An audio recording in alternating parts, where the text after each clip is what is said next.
Prepare for what's coming and dominate in economic winter. Stand strong and thrive by showcasing your great products and services globally through the Black Business Network and Black Business Olympics. The Black Business Network has showcased over 2,000 companies with over $7 billion in sales each year. Over 10 million attendees have viewed the rebroadcast each month. Through the Black Business Olympics, unique styles of business training and mentoring are turning students into business owners and entrepreneurial warriors who will dominate in any economy. Gain the ultimate advantage of the Black Business Olympics, 7 days of unbelievable topics and speakers speaking around the globe. Donate your time and experience to provide expertise and scholarships to students worldwide and change the world. Now, more than ever, new insights, tools, strategies, and capabilities are needed. This is your chance for a major presentation to the world. Fill out the form and join the more than 2,000 speakers who have presented to over 200 countries. Join the Black Business Network streaming live into the Metaverse, STEM City, Black Multiverse Enterprises, Hulu, Amazon, YouTube, iHeartRadio, Apple, Facebook, LinkedIn, Pod TV, IBM TV, Spotify, and Google Podcasts. Sign up today. Spaces are limited, and we will see you there.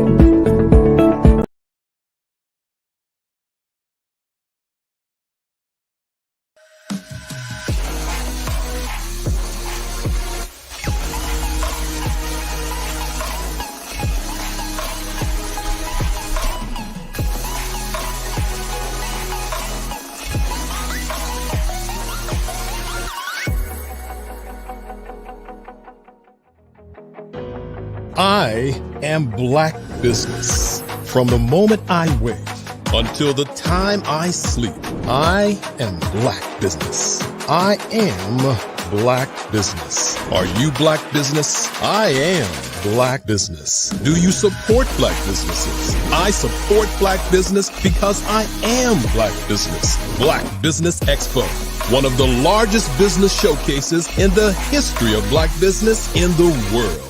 Sign up today at www.blackbusinessexpousa.com or call 919-308-9090. I am Black business.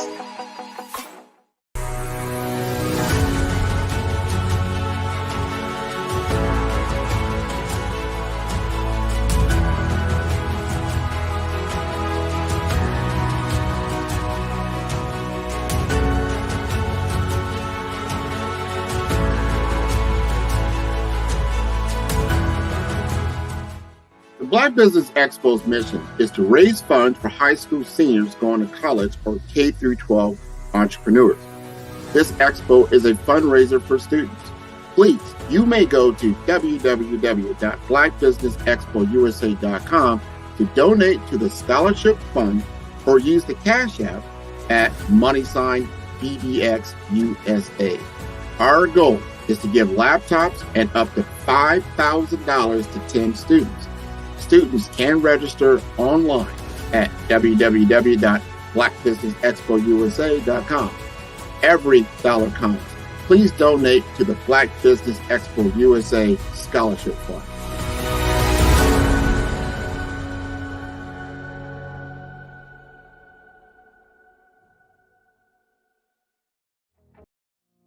Did you know that approximately 333.34 million businesses exist today, according to a report from 2021? And you may be one of those businesses, or maybe you're not in the business market yet, but you're aspiring to be a business owner.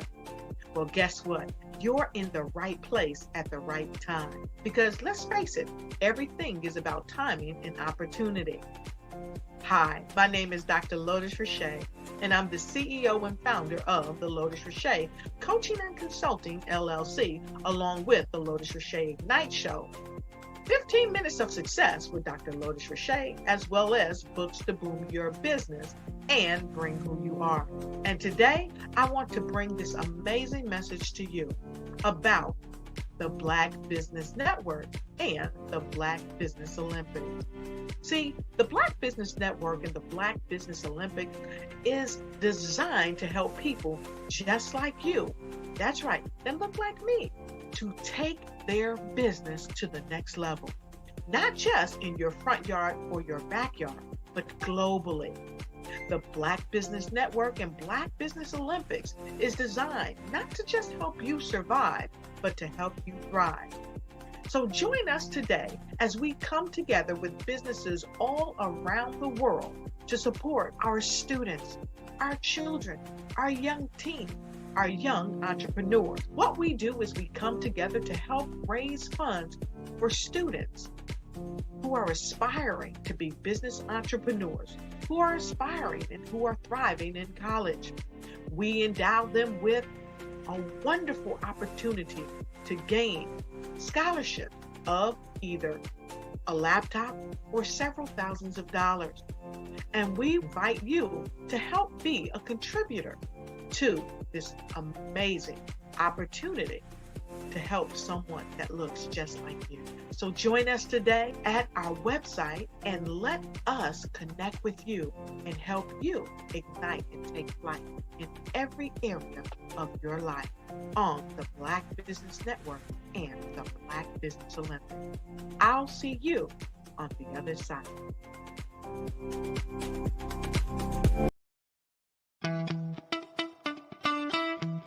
How many times have you been asked to help someone you didn't even know, a student, a business entrepreneur, or did you ever even ask, where did they end up? That business, that friend, that entrepreneur. Well, just maybe they ended up in a gang, bankrupt, homeless, or worse, dead. Maybe they turned to crime, drugs, and alcohol. Did you ever wonder? Did you destroy their dream, or was your life always so easy? At the Black Business Olympics, we started a movement to help students complete. Give them hope and foster success. Help them to leave their dreams of providing laptops, computers, and up to $5,000 in scholarship funds. Today, we ask you to help a student, a business owner, or an entrepreneur to realize their dream by sponsoring them, supporting them, and buying from them. Consider this. With $1.6 trillion in our Black community, we only ask for a small donation for our students, our businesses, and our entrepreneurs. And you can change a life today. So I ask you, what are you going to do? Sit on the sideline and watch our students in high school be leaving, miss out on their dream from lack of resources?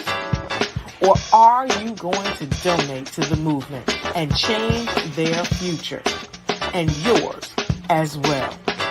Give us a call today at 919-308-9090. Change their life by investing with action to the Black Business Olympic Fund. The Black Business Olympics, one of the largest business showcases of Black business in the history of the world.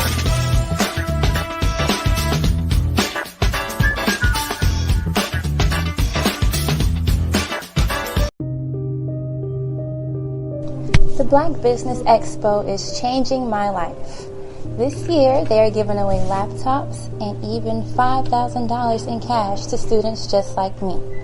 I'm Alexis, and I want to go to college to fulfill my dream of becoming an entrepreneur. Help the Black Business Expo going to www.blackbusinessexpousa.com and also becoming a vendor, a sponsor, or donating. Hello, my name is Kiasi Helm and I'm 14 years old. I think my genius would probably have to be setting goals and achieving them. I say this because ever since I was young, I always wanted to be an author, and at age 11 I ended up achieving this. But not only did I end up becoming an author, I ended up becoming a public speaker, a publisher, a business owner, all these great things. The name of my business is Written by Kids Publishing Company. I decided to start this company because I thought it was important for me to help kids my age express themselves through literacy and just achieve their own goals. Because to me, achieving goals is the best thing in the world to feel. It's you just achieving things and aspirations that you set for yourself.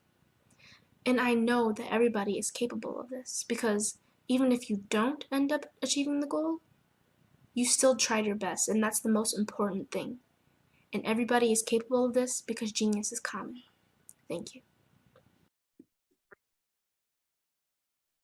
Hello, I'm Dr. Madeline Ann Lewis, President and CEO of the Executive Women's Success Institute. And my genius is helping women accelerate the path to success. You know, I was blessed to have strong women in my life who encouraged, motivated, and pushed me to do my best and to never even think about giving up on my dreams. So I say to women, we must show up to rise up. We have talents and potential, but who will see them if we don't speak up and get noticed? I know that women are a tremendous resource on this planet, and there is nothing more fulfilling than helping a woman tap into her full potential.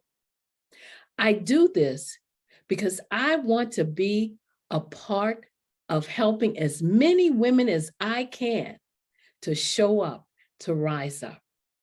I do this because genius is common.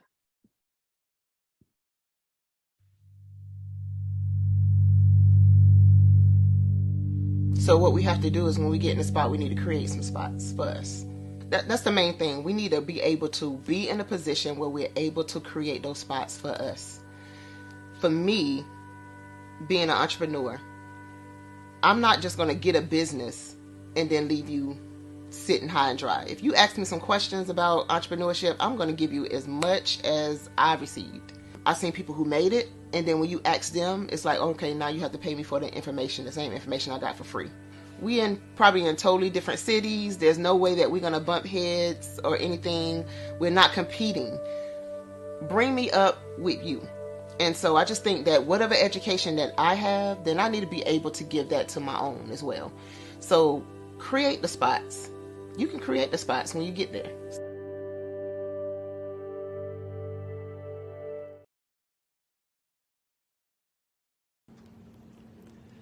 Hi, who am I? I am Phyllis M. Weaver. I'm from Hampton, Virginia. I lived in North Carolina for over 30 years, but I'm back home there near the beach. I'm a proud mother of 2 miracle adult sons who the doctor said I would never be able to have. They were preemies with some challenges, but you would never know it today. I've been through a lot over the years, some fabulous and some not so, but experience is the greatest teacher. My genius is resilience and overcoming and being multidimensional. I cannot be put in a box.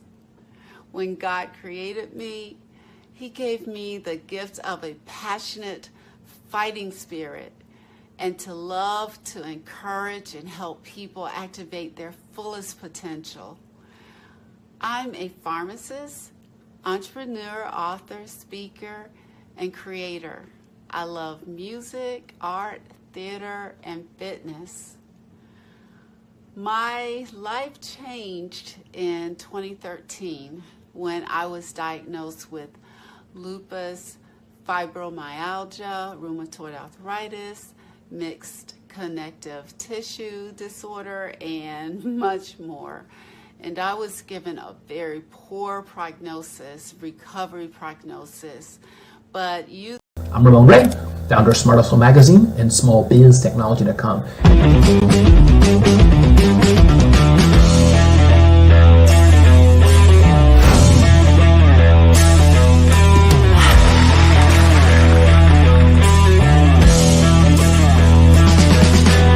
You're here today to celebrate small business success. Stand up on your feet. You rocked the house. It was amazing. Didn't we learn? For me, success comes from failure. One thing not to do is shake somebody's hand like this.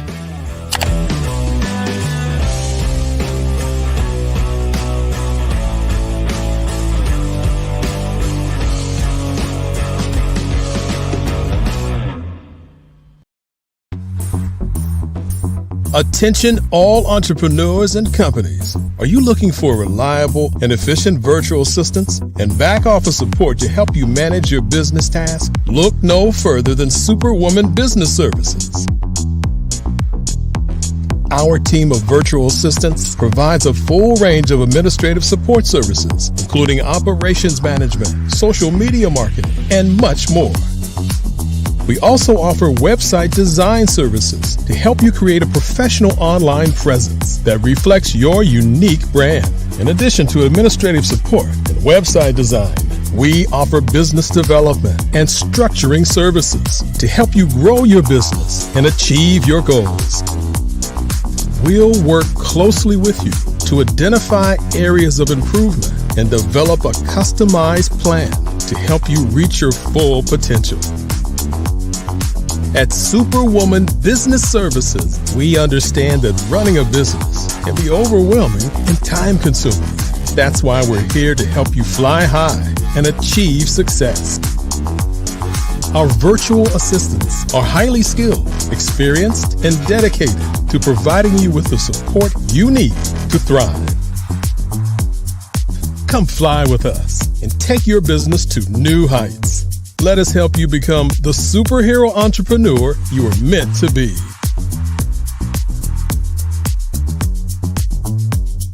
Contact Superwoman Business Services today to learn more about our back office support services. Come fly with us and take your business to new heights. Did you know women represent just 3% of Fortune 500 CEOs and less than 15% of corporate executives at top companies worldwide?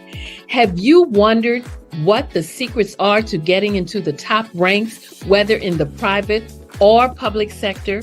Do you want to figure out how to stop being held back in your career or passed over for promotion? Then you're in the right place. Hi, I'm Dr. Madeline Ann Lewis, President and CEO of the Executive Women's Success Institute. I have decades of experience in the military, the federal government, and corporate America, and my mission is to help women succeed and tap into their full potential.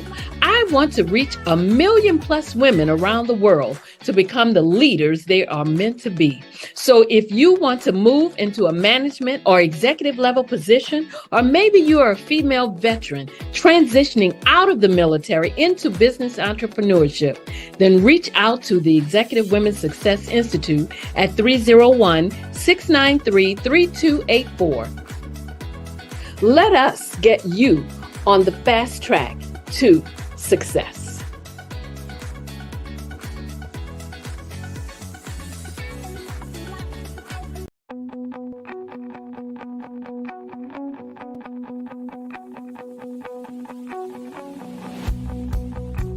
I am Black Business. From the moment I wake until the time I sleep. Yes, I am Black Business. I am Black Business. Tell me, are you Black Business? I am Black Business. do you support Black businesses? Listen, I support Black business because I am Black business.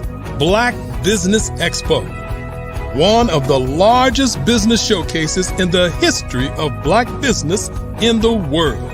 The world! Sign up today at www.blackbusinessexpousa.com. Give us a call at 919-308-9090. Oh, yeah. I am Black business.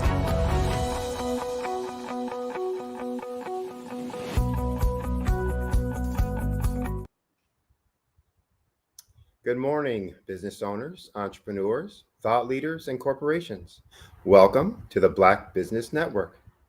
My name is Sidney Wormsby. I'm the CEO and founder of Strategic Solutions and Huertis Edecus LLC, where we focus on helping business owners grow their revenues and profits. I will be your business moderator for this morning on the Black Business Network. We're ready to kick off another groundbreaking history-making week at the Black Business Network. And the Black Business Network is a 24-hour business network showcasing Black businesses, business owners, entrepreneurs, and thought leaders worldwide.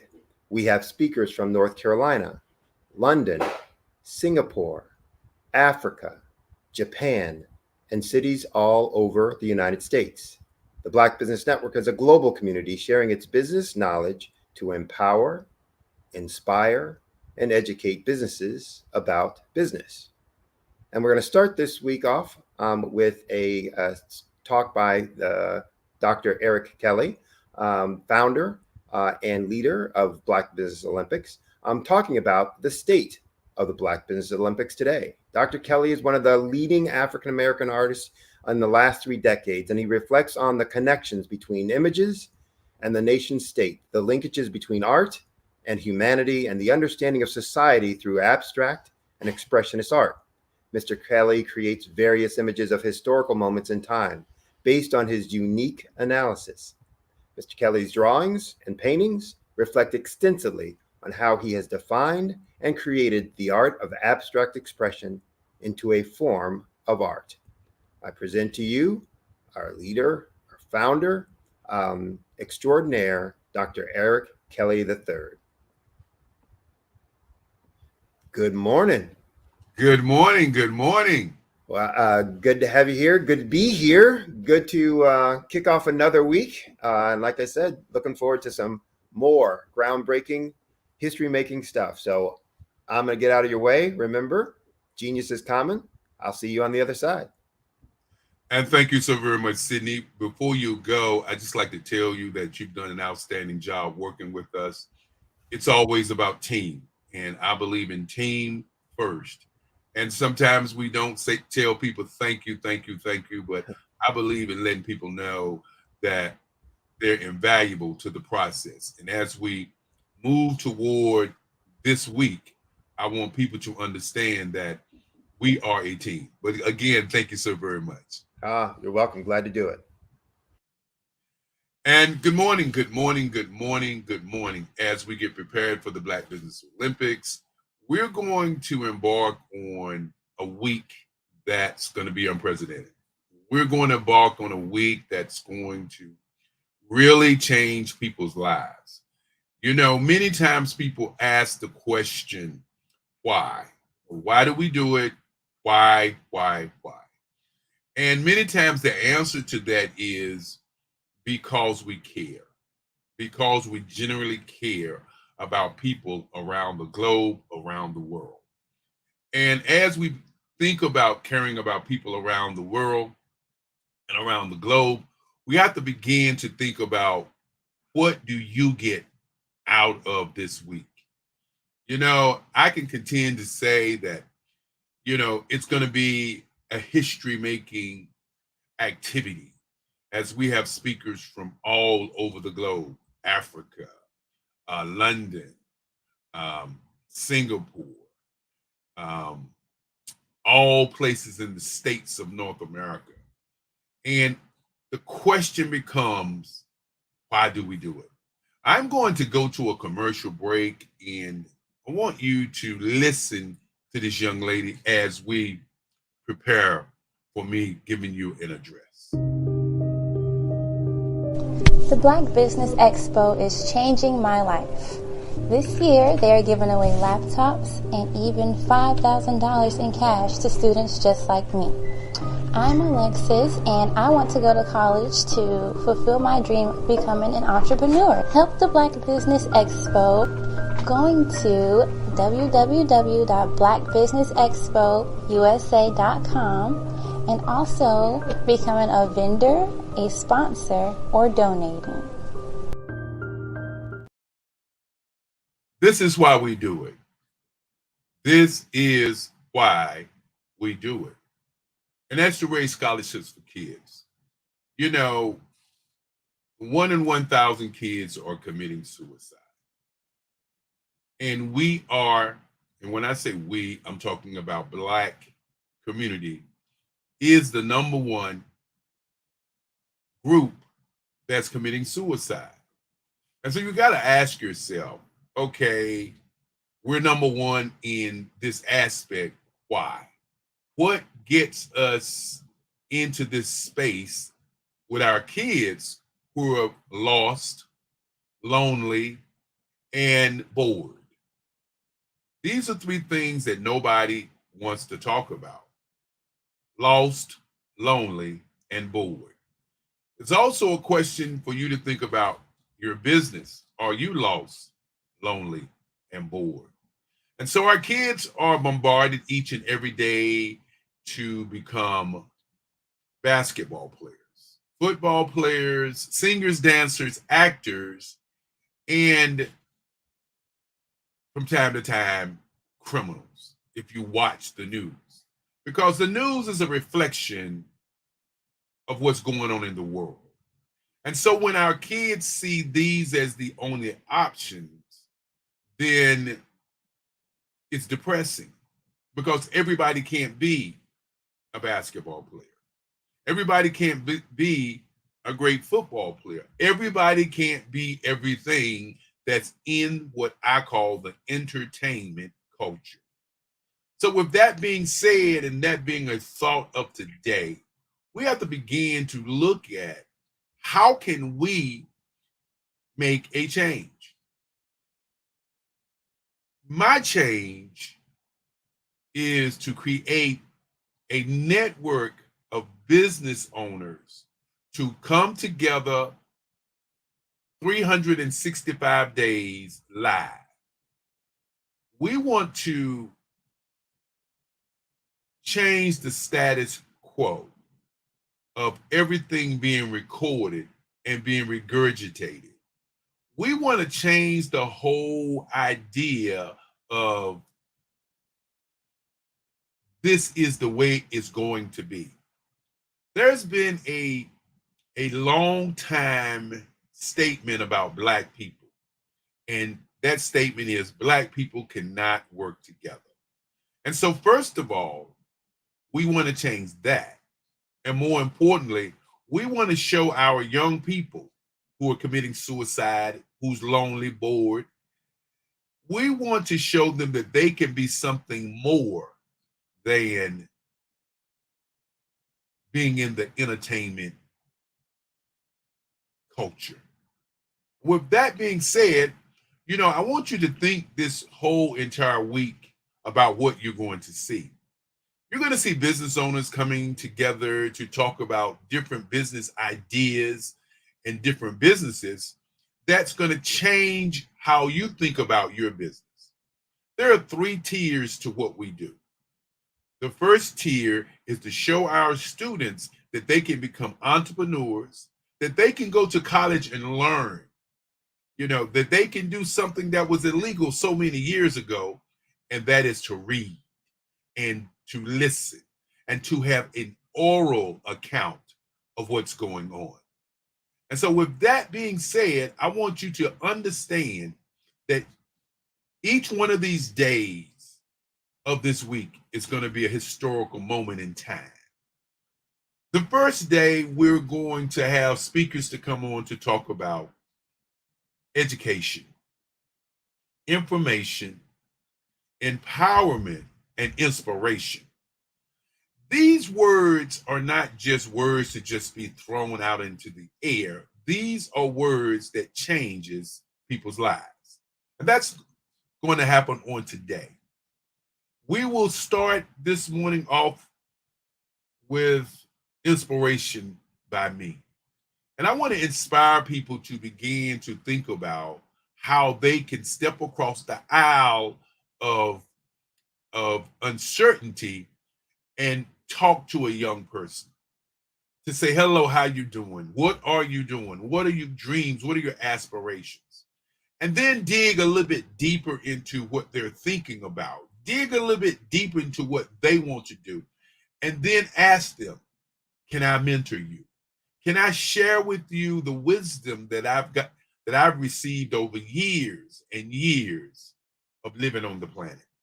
And so with the first day, it's going to be all about those 4 key components. And then, of course, the second day is going to be advertising, public relations, marketing, sales, and merchandising. When you start a business, you get inspiration, you get some education, and then it's time to earn some money. So you must have your brand in place. You must have your advertising in place, your marketing in place, your PR in place, and most importantly, your sales in place, which brings me to your merchandising. Then, of course, on Wednesday, we're going to talk about 64 ways to do business on social media. As we know that many of us who start in business many times don't have the resources we need. But that is all a mindset, not a money set, a mindset. My great-grandfather used to say, if you put the vision first and the value, the money will follow. And so we plan on giving you too much value this week. And then, of course, on Thursday, we will be talking about diversity, equity, and inclusion. Said it again, diversity, equity, and inclusion. And we're going to add something else to that, which is access to money. You know, if you're not included, there's no diversity. If you don't have access to money, there's no progress. And so Thursday is going to be about progress. Then, of course, Friday will be Generation Z versus Generation X. How do we build and bridge the generational and digital divide? When you understand that the average the average adult is 27 years old. In North America, it's 28. In London, it's 26. In South America, it's 27. In Australia, it's 25. In Africa, it's 14. So I submit to you, if you are doing business right now as a business owner, and you are doing business as a 40 and 50-year-old individual, and you are pushing that envelope toward your 40 and 50-year-old audience, then you will be extinct in 10 years. This is not a vision or a plan. This is a reality. So as we look at Saturday, we plan on Saturday to do Black business and the culture. And, you know, when you begin to talk about our culture and our audience are students who are looking at us in a very different way. Our brand is a brand of business. And I think many times people forget our brand because they want to push their brand. And so as we begin to look at our brand, sometimes, you know, the saddest part of being in business is that people sometimes don't respect your brand. They respect how they feel, and they get into what we call emotionalism, or as I say, entrepreneurship. And these levels are not collaborative as we move forward. So I want you to think about, how do you collaborate with people? Do you listen to what they ask you, or do you listen to what you want to do? And so these are the kinds of things that business owners must begin to understand, that many times you may not want to be a part of someone's brand, but you want the results of what that brand is giving to you. And so Black business and the culture goes deep down and talk about how we feel, how we think, and what we do. And sometimes we do what we want to do because we feel that's our brand. But as my great grandfather say, the reason people don't hear you is because they are listening to what they are thinking. And then on Sunday, we do Black business and the future. And Black business in the future begins to talk about things like AI. It begins to talk about things like the metaverse. It begins to talk about things that are going on in the world that's changing the world. And that is so important as we look at this whole week. This whole week will be from 8 o'clock in the morning to 8 o'clock at night. It will be 12 hours. And I do want to make sure that people understand that we control what we do. And while you may not like what we do, we control it and we love it. As I continue to say, that this is a reality show. You get what you see. Nobody's going to tap us on the shoulders and say that, hey, got to change this, you got to change that. This is the Black Business Network. And I'm Dr. Kelly, and you notice I didn't start out by talking about me. I started out talking about the team. Want to thank team members who got us here. Want to thank the young lady by the name of Superwoman, Brianna Morris, who made sure that information got out to all of our moderators and speakers. Want to definitely thank Madeline Ann Lewis, who's been a stalwart with us from day one. Want to thank, and I hate to start thanking people because definitely going to miss somebody. I want to thank my mother. My mother started this idea, my grandmother started this idea in 1990. And in 1990, I was a young man who was sitting in my advertising office. I believe earlier you heard information about my art. And I had an art scholarship. And with that art scholarship, I opened up an advertising agency. And once I opened the advertising agency, my grandmother walks into the room and she says, I'd like for you to do a business event that brings together Black businesses and corporations.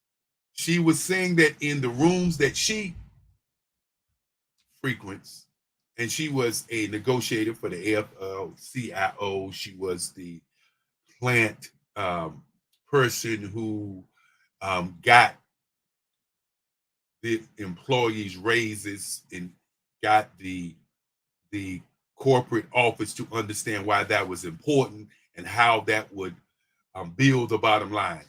And she walked into my office and she said to me, she wanted me to do this event. And this event started in 1990. When the pandemic hit, my mother, who had taken over, we were having a conversation about what we were going to do. And so with the pandemic hitting, we decided to do not a weekend event, but a 7-day event.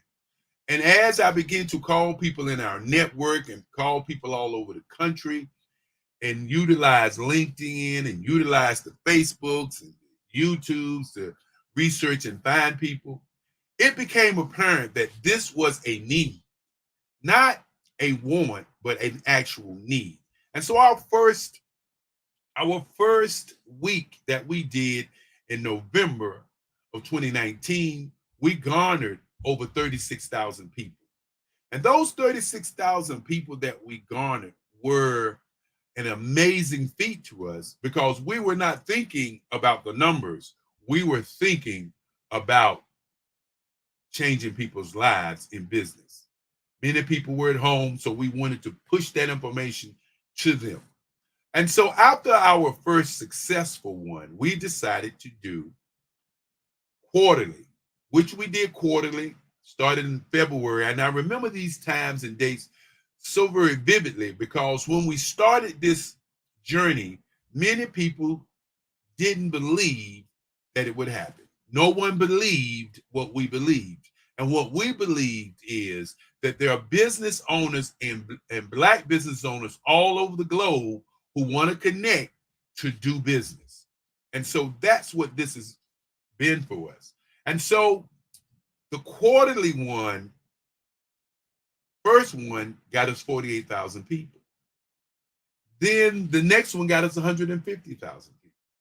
And at that moment, we began to think about where this could go because we just was doing quarterly. At the end of the quarter, we had 500,000 people and 500 impressions to hit our Facebook. And all of a sudden, this was not just something to do, but it was a movement. You'll notice that Genius is Common is a partner with us. And Genius is Common is a part of what we talk about each and every time that we do this event, because Genius is Common's movement is a parallel movement to what we do. And we definitely want to thank Bruce George. And we want to definitely thank Margie McLean. We want to definitely thank Maxine, who was a part of the beginning. But as we moved on quarterly, last year we went every other month, which gave us a real reality check of really what's going on in the marketplace. And that every other month was so spectacular until at the end of last year, we had over 10 million people to show up. Ask yourself, why did they come? Why did they show up? What's really going on?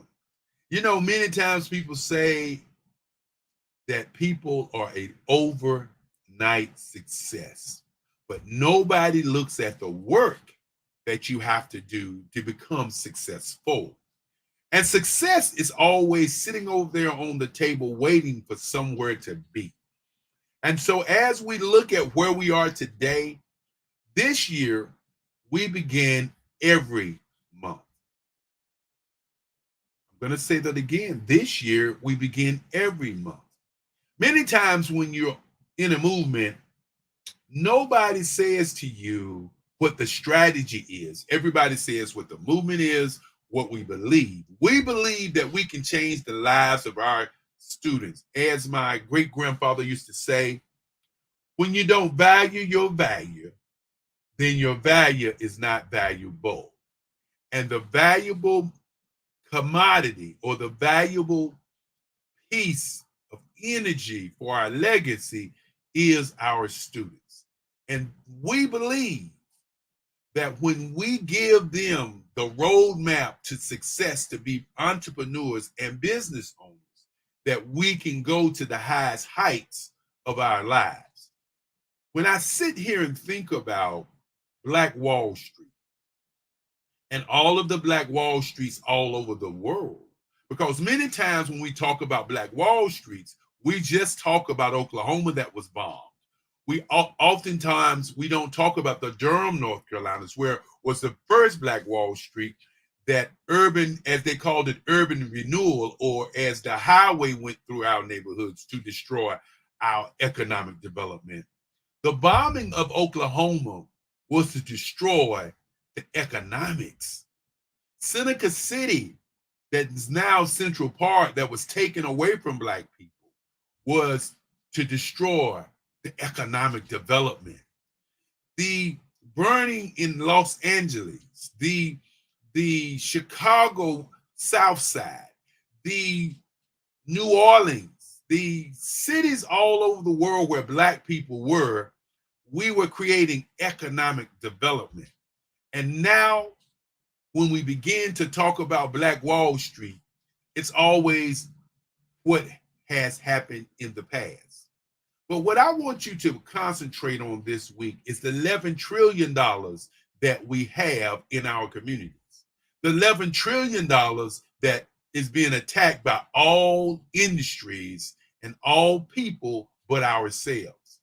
I would say or submit to you that Martin King, if he was alive today, would probably say, if we can control our economics, we can control our lives. I know many people listen to many of his speeches that said black kids and white kids can hold hands together and walk and march. But guess what? Remember, the Montgomery bus boycott was for 18 months. And that was the first time that money was stopped in America. And as we know, that was the same time that our hero was slain. And as I continue to move forward, I want you to think about Marcus Mosiah Garvey, who wanted people to travel the world and see black people in their greatness, not to go back to Africa, which was the narrative, but to see black people in their greatness. So ask yourself this morning, are you going to be in your greatness or are you just going to be? You know, as we get prepared for our next speaker, and as we get prepared for all of the speakers this month, I want you to remember that there are what I call a universal business mindset. And that mindset is in colors. There's a gray color, which is your subconscious mind. And your subconscious mind is always looking for whatever it can find for what you say you want to be, where you want to be, and where you're going to go. And many times we don't listen to our subconscious mind because our red print, which is our conscious mind, says things to us to sabotage our greatness sometimes. Our red print is how we show up in the world. Do we show up in the world like we want to show up, or do we just show up in the world to get to the bag? And then, of course, our red print is the lifeblood of who we are and what we do. And then there's a blueprint. And that blueprint is your industry. Your industry. Do you study your industry, or do you walk around and say, I want to do it my way, and spend 10 and 20 years making mistakes that can be avoided by just looking at the blueprint of the industry? And then, of course, there's the green print, my favorite print in the universal print that I talk about. And that green print is about how do you earn money from your blueprint? How do you earn money from your blueprint? That is very, very important. We're on a global marketplace. How do you earn money from that blueprint? And of course, as we continue to move on and onward, then there's your black print, which is wealth management, retirement, and exit strategy. Where do these things stand with you? Many times people want to talk about business and talk about earning a lot of money, but what they don't talk about is self-development. I'm going to say that again. They don't talk about self-development. Spring is going to follow fall. The day is the light in the day is going to go up, and night is going to fall. Time is going to continue to move on. We can't change any of those things, but we can change ourselves in our self-development and develop ourselves to be great as we can be. You know, it's been a great chance to say to all of you again, thank you. And I want to thank all the speakers who have not come on, but I want to thank them before they get started. But more importantly, what I want to say to each and every one of you that are watching, the reason that we do it is because we believe that we can change the mindset of our kids. We believe we can change the status quo of how television is done. We believe that we can share information and change the mindsets of these students. We believe that we can raise scholarships for kids by interacting with these kids, we believe we can change their lives. When you look at your business and you look at your life, what do you believe? Do you believe that you are who you are because you are who you are? Or do you believe that the experiences and the wisdoms that you've gotten in life changes who you are?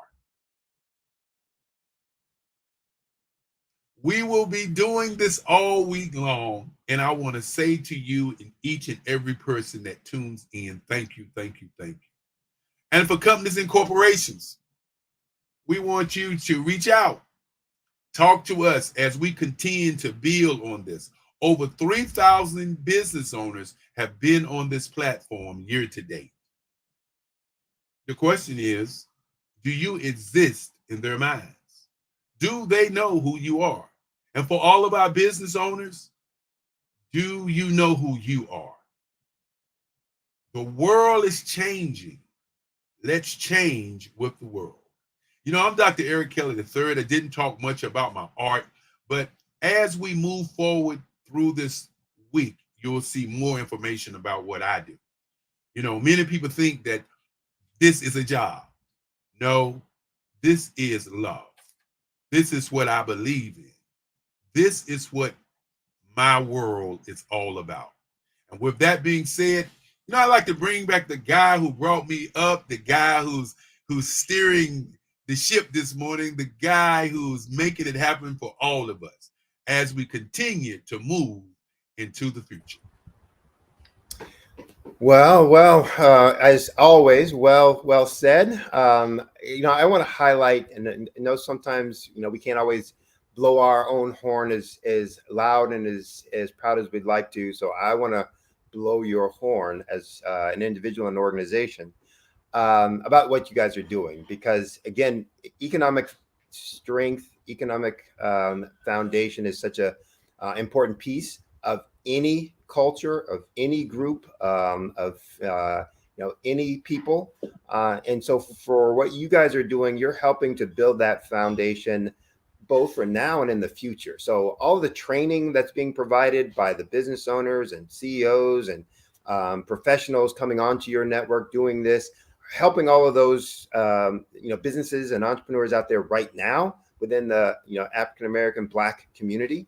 But in addition, all the things that you're doing for students to mentor and train them to become better entrepreneurs for the future is making sure that, you know, our future economic foundation is strong and solid too. So it's critical and important. You're doing great work, and I really want to, you know, kind of put you guys up on there and let everybody know and understand and why their involvement is so important. You know, so you mentioned, I'm going to highlight, there's lots of ways for people to get involved. They can come on and be a speaker, you know, and share their knowledge and their experience and their training. You know, they can do some behind the scenes things, you know, whether it's helping with the planning, the production, you know, of the, you know, events and stuff like this. Maybe they have, you know, special talents in organizational development and working with you and sharing some of their talents and expertise and volunteering some of their time on building that.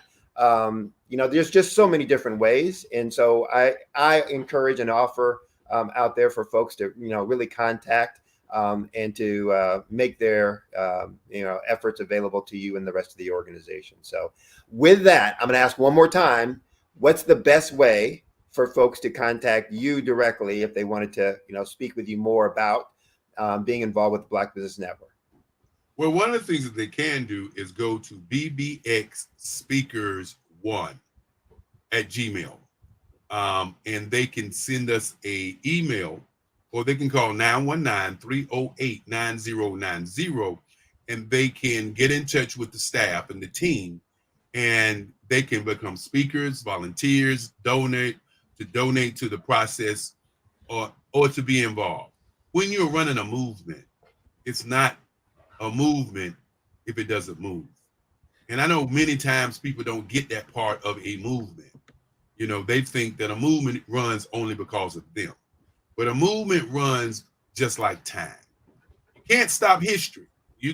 Can't stop time, you can't stop history. And history will continue to move on. And with that being said, you know, I'm going to say genius is common, and I'll see you on the other side. All right. Thank you very much, Dr. Kelly. So I'm going to highlight one more time. The Black Business Expo's mission is to raise funds for high school seniors going to college and for K through 12 entrepreneurs. The Expo is a fundraiser for students. So go to www.blackbusinessexpousa.com. Again, that's www.blackbusinessexpousa.com to donate to the scholarship fund. Or you can use the Cash App that should be showing on your screen now. And the account number is $BBXUSA. Again, $BBXUSA. Our goal is to give laptops and up to $5,000 to 10 students. So if you're a student, you can register online at also www.blackbusinessexpousa.com. Every dollar counts. So we want to remind you, please donate to the scholarship fund. We also want to take time to thank the Black Business Expo USA sponsors for July 2023. Those sponsors are NC 100, Moody Capital Partners, Suede Soul, Lotus Richer Coaching and Training, Carolina, Virginia Minority Supplier Development Council, Step Management, BHS and Associates, Margie McLean Foundation, Inc., Genius is Common, Earth Essentials, Milani Shani Global, the Executive Women's Success Institute, the Quality Coaching Company, Superwoman Business Services, Creative Force Studios, Lee Entertainment, Artistic App Design, and the Black Business Expo USA. I want to thank you for watching. Stay tuned for more exciting programming. And remember, genius is common. I'll see you on the other side.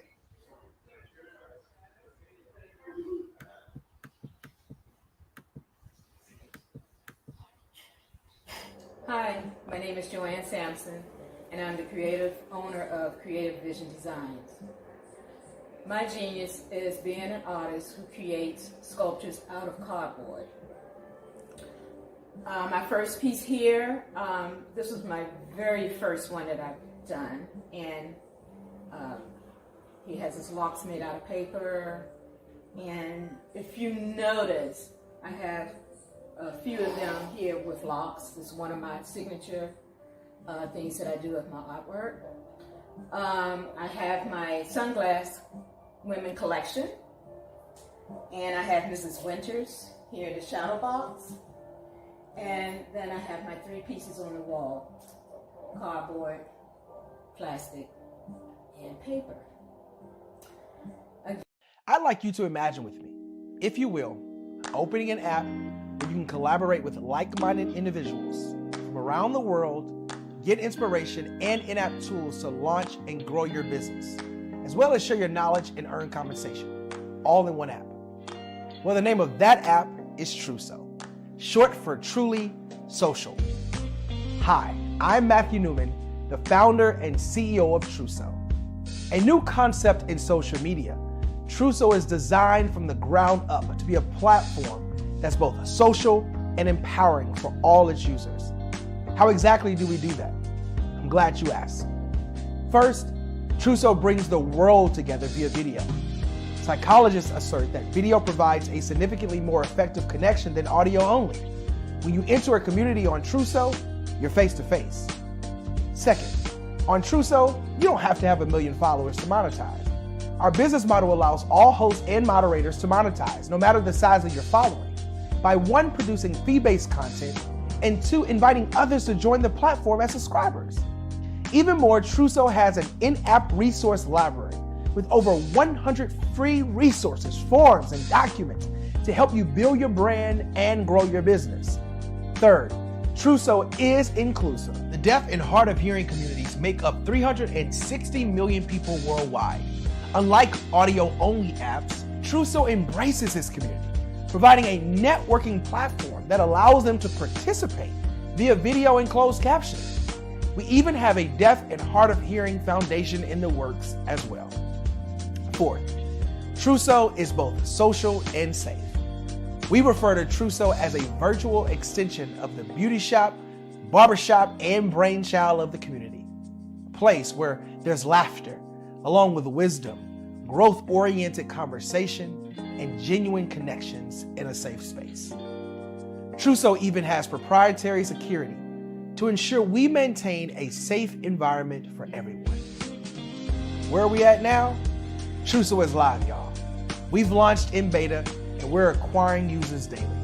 We have an incredible development and marketing team, plus amazing celebrity influencers at the table, helping us spread the word around the globe, beginning within the African diaspora and beyond by creating a safe space for growth, connection, and collaboration. We're truly excited about Trousseau. We've created something special for which there is a global market. And we invite you to embark on this journey with us as a shareholder. The future for Trousseau is truly bright. Join us and let's go there together.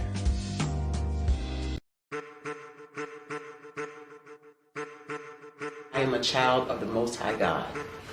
He has gifted me in ways that I could not even imagine and didn't know.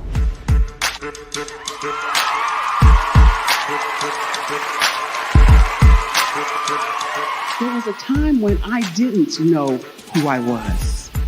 I listened to other people tell me who I should be, what I should do. I listened to people telling me that I should be a boutique owner, that I should be a construction manager, that I should be a laborer. Have you ever felt like you should do something else, be something else, go somewhere else, be wherever you wanted to be, and you felt like you were in a box? Anybody in the room? And you couldn't get out. Anybody in the room? And you kept trying to go and you couldn't get out. Anybody in the room? But let me tell you, you need to rock the box. Rock the box.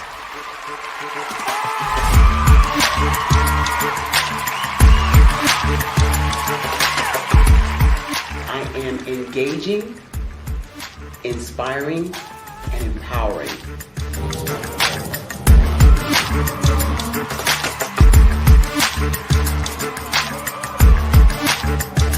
I would give you everything I know. Just by touching you, if I could, by osmosis, give you every single thing I've learned, I've gone through, I know I would. We know that's not possible, but as it is possible, I love to share information with people. Some of you out there, people have told you that you can't be, you can't have, you can't do. But I will tell you, like Kingston said, you can, you must, and you will. If it's to be, it's going to be me. You got to say it. If it's to be, it's going to be. If it's to be, it's going to be. If it's to be, it's going to be.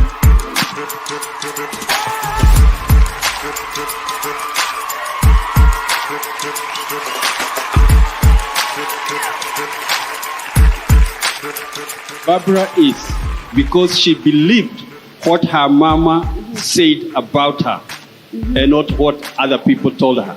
Every day you wake up, when you're in a situation, it's your choice whether it's an advantage or the disadvantage. She gained her confidence and her life, and now she is a testimony. If I can help you elevate yourself, then I feel like I'm elevating my own self as well. What you know and I know together can change the world.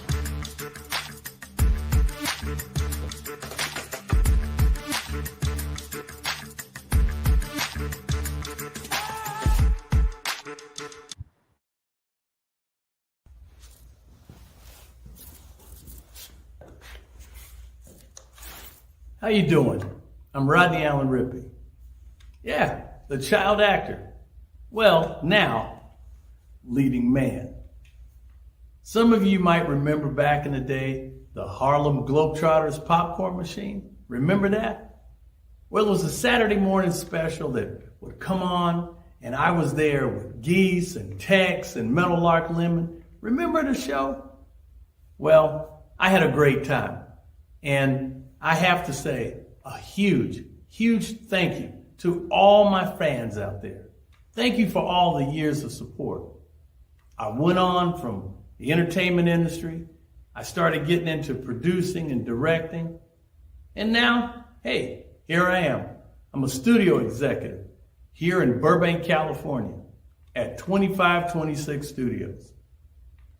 I have to say, it's been pretty good, but the best is yet to come. Please stay encouraged. Keep reaching for your dreams and never forget that genius is common. Remember that. Genius is common. No matter what anyone says to you, no matter how tough the road may get, keep striving. Keep reaching for your dreams. And always know that you are worth it. Everything that you put into yourself, everything good that you pour into your life, you are worth it. And when the times get tough, when things don't go exactly right, it's okay. Dust your shoulders off. Stand up strong. And remember, genius is common. Hey guys, my name is Caden. I'm the CEO of Caden Teaches, and my genius is teaching kids about financial literacy. Throughout my financial products, such as my financial flashcards, my activity book, and my newest project, my financial bus, which I bought. And on the bus, it has a mock bank where kids will learn how to deposit and withdraw money, a mock grocery store where kids will be able to learn how to have a family budget, and a mock stock exchange where kids will even be able to learn how to invest in stocks. Now, I decided to start teaching kids about financial literacy because I find that most kids graduate high school without even knowing the basics about financial literacy. And I feel if I were to teach kids about financial literacy, that I would be able to help kids tap into their genius. And I actually learned about financial literacy to my dad because I would go to business meetings with him and I would always see that they were talking about financial literacy. And at that point, I didn't understand what financial literacy was. So I took it upon myself to learn about financial literacy and teach it to kids in a way that they could understand. But I want you guys to help me help kids tap into their genius by going to my website, cadenteaches.com, and you can sew into me in my financial bus by going to my GoFundMe link. And remember, if Caden can, you can too. Because genius is common.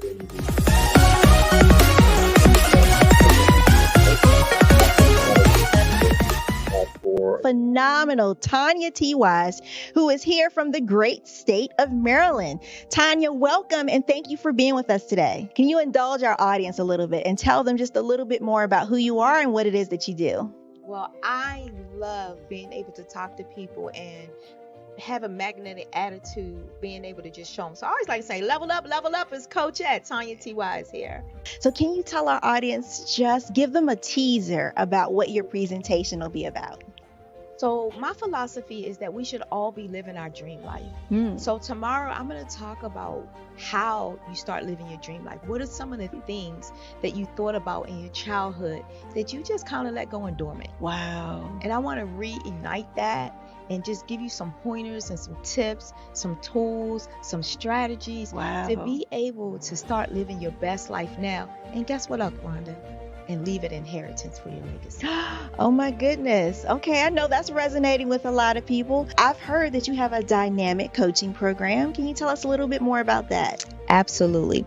So our coaching program help people that have the lack of time, that lack strategies, and lack the confidence to go after their dream life. So we help them implement tools, we help them implement strategies, as well as give them resources so that they can live their best life now and leave that inheritance. Wow. Oh, I love that. I love the leave the inheritance part.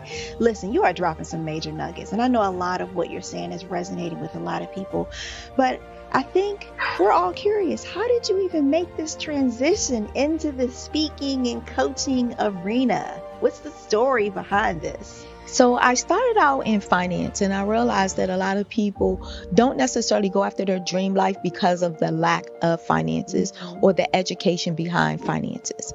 But it wasn't until I lost my firstborn, my only son, that life changed for me. And where I was going after it all, living the corporate life, hit my 6-figure income, and living in my dream house with my dream man, driving my dream car, I nearly lost it all when I lost my son. And so I realized it only takes one financial catastrophe that can change your entire life. That's what made me start All New Beginnings. Because no matter what's going on in life, there's a new beginning.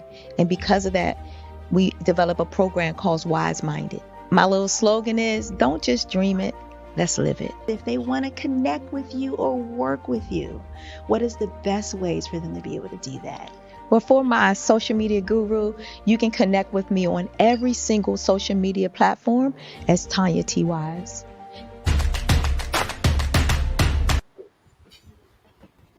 Did you know that approximately 333.34 million businesses exist today, according to a report from 2021? And you may be one of those businesses, or maybe you're not in the business market yet, but you're aspiring to be a business owner.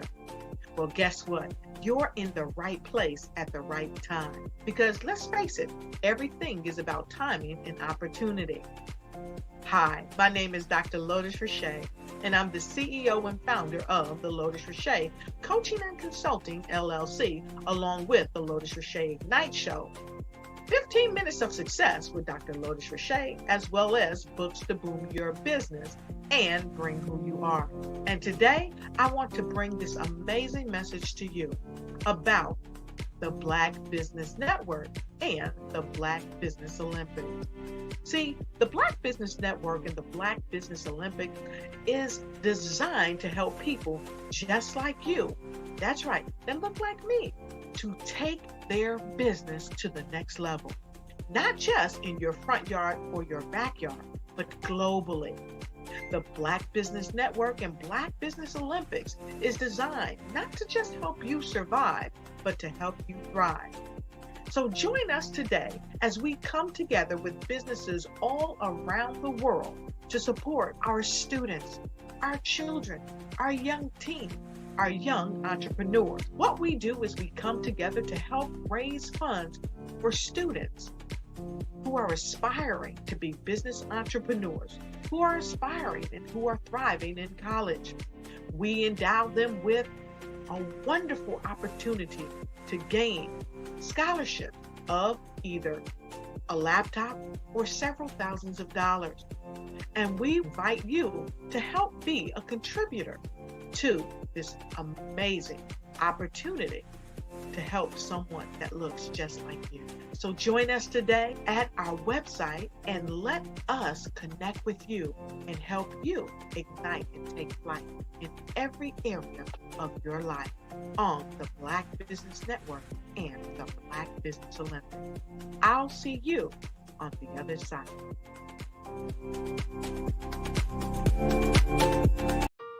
Hello, this is Israel, and I am CEO of Daydreams Interactive and author of Princess Planet. So, genius is common, and as a kid, I loved to daydream. Even as an adult, I loved to daydream. And when my daughter became 6 and loved princess characters, but we just could not find the diversity that showed her, we created our own characters. So, for instance, you have Princess Nulu right here. Princess Nulu is from Uganda, and her genius is that she loves to take care of animals. She can actually even listen and hear what they say. And then we have Princess Isabella right here. Princess Isabella, she's from Cuba, and her genius is biochemistry. One day she hopes to eliminate disease. Then we have Princess Nia right here, and Princess Nia is based off of my daughter, and she is what she wants to be, the greatest dancer alive. So that's her genius. So what's your genius? My genius is my imagination. Genius is common.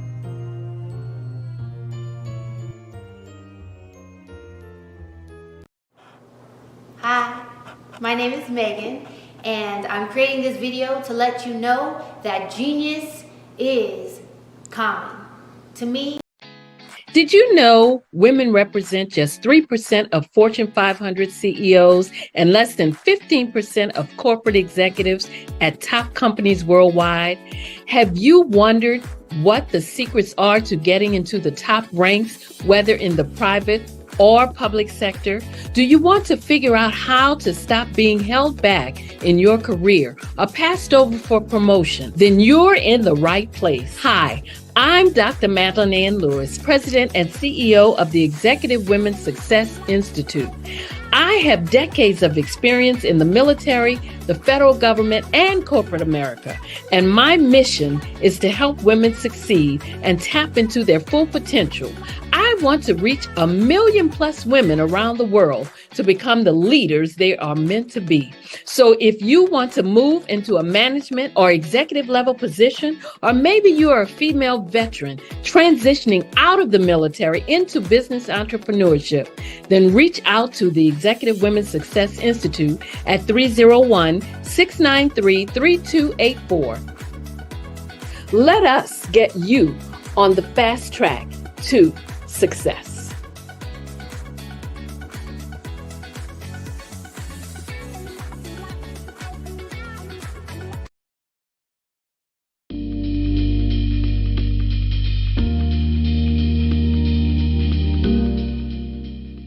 Good day, my name is Meredith Leon McCormick. I am the founder and the editorial director for World Bride magazine.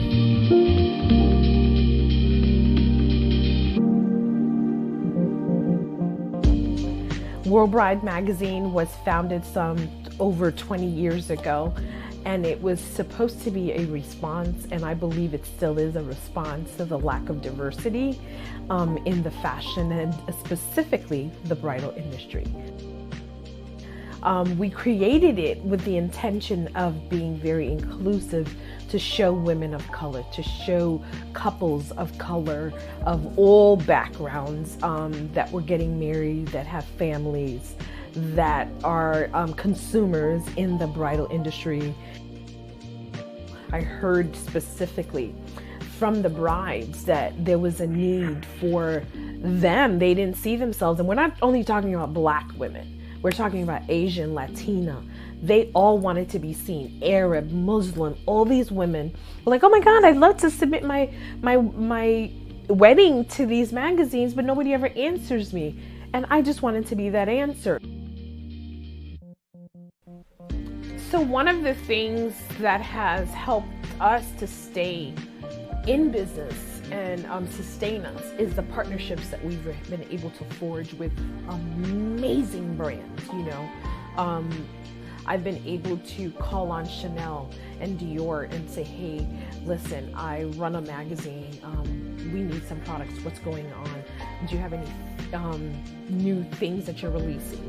They've given us access. They've sent us what's new and allowed us to make the blast about content and things that would interest our readers. Why? Because typically people don't think bridal and that is connected.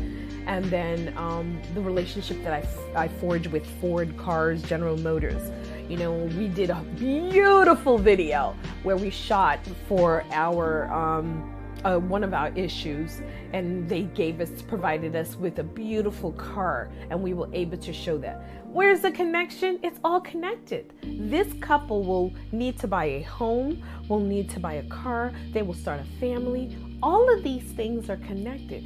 Whereas in the past, everybody only focused on the day of the wedding, we focus on the lifestyle of the couple that's getting married. So World Bride is more than just a wedding day publication that only focuses on the flowers and the cake and what dress you're wearing. We go further than that. We want to talk about, guess who's coming to dinner? You know, how do you set your table? You know, what are the fine chinas that you can use? The etiquette of planning a dinner, you know, how do you design your home space? We've had guest editors from Doreen Chambers, respected home decor designer who creates beautiful spaces. So for us, and a person that understands marketing, when the brands look at bridal, think outside of the box. You're thinking of the wedding day. We, as a magazine, we're thinking of the lifetime of the couple. And we're excited about what's to come. And we're super excited to show you more travel and WBN TV. So we're looking forward to bringing you so much, much more and lots more video content. So until the next time, ciao, Bella.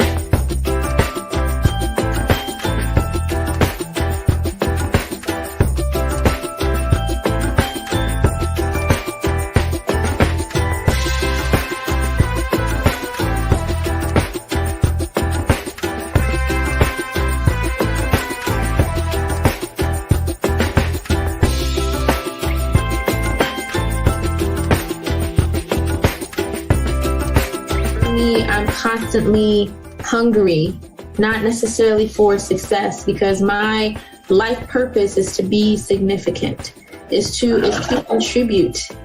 It's to contribute in a way, because whenever we have knowledge, the goal is not to withhold information. The goal is to share. Genius is common, and my genius is nutritional strategy. I am Shawnee Smith, the owner and creator of Can Do Spice. Can Do Spice was created because I knew that adding herbal and mineral supplements to my diet did not have to be boring. In fact, because I'm a food enthusiast, I knew I could create something flavorful and explosive that also had the benefit of adding herbal supplements such as sea moss, bladderwrack, burdock root, and black seed, just to name a few. I invite you to take this journey with me where we come together and take control of our nutritional health. It is my way of sharing my genius, the gift of flavor and the healing power of herbs to the world. What is your genius?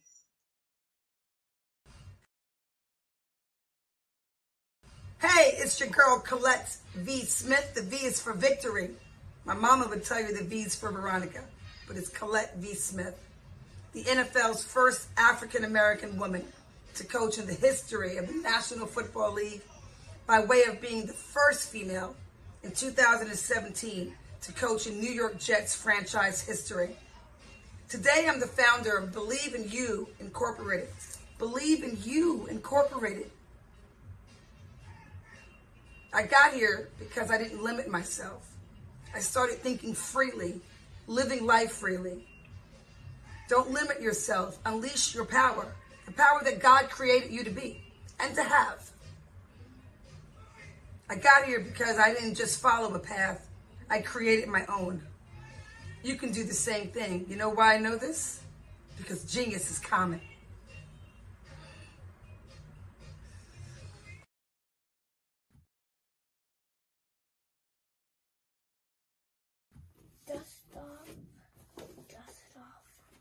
Oh, it's nice to meet you. Today, I'm going to tell you what a genius is. But first, here's what I'm a genius at. Reading, running, writing, math, and so many other things. Do you want to know what a genius is? If you don't know what it is, here's what it is. Genius. Great ability to think, to invent, or create things. My name's Aaron Hemingway. Genius is common. Peace.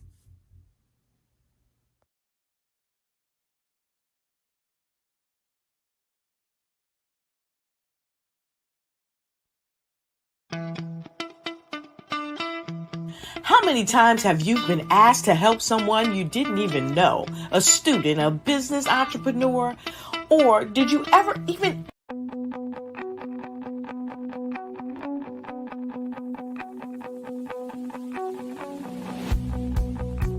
I am Black business. From the moment I wake until the time I sleep. Yes, I am Black business. I am Black business. Tell me, are you Black business? I am Black business. Do you support Black businesses? Listen, I support Black business because I am Black business. Black Business Expo, one of the largest business showcases in the history of Black business in the world. The world. Sign up today at www.blackbusinessexpousa.com. Give us a call at 919-308-9090.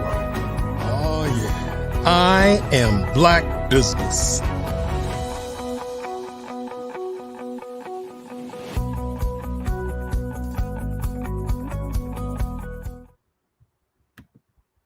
Good morning, business owners, entrepreneurs, thought leaders, and corporations. Welcome to the Black Business Network. My name is Sidney Wormsby. I'm CEO and founder of Strategic Solutions and Huertas e Decus LLC, where we help small businesses grow their revenues and profits. I'm your business moderator for this morning on the Black Business Network. The Black Business Network is a 24-hour business network showcasing Black businesses, business owners, entrepreneurs, and thought leaders worldwide. We have speakers from North Carolina, London, Singapore, Africa, Japan, and cities all over the United States. The Black Business Network is a global community sharing its business knowledge to empower, inspire, and educate businesses about business. This morning, our next speaker is going to be Sean Tull.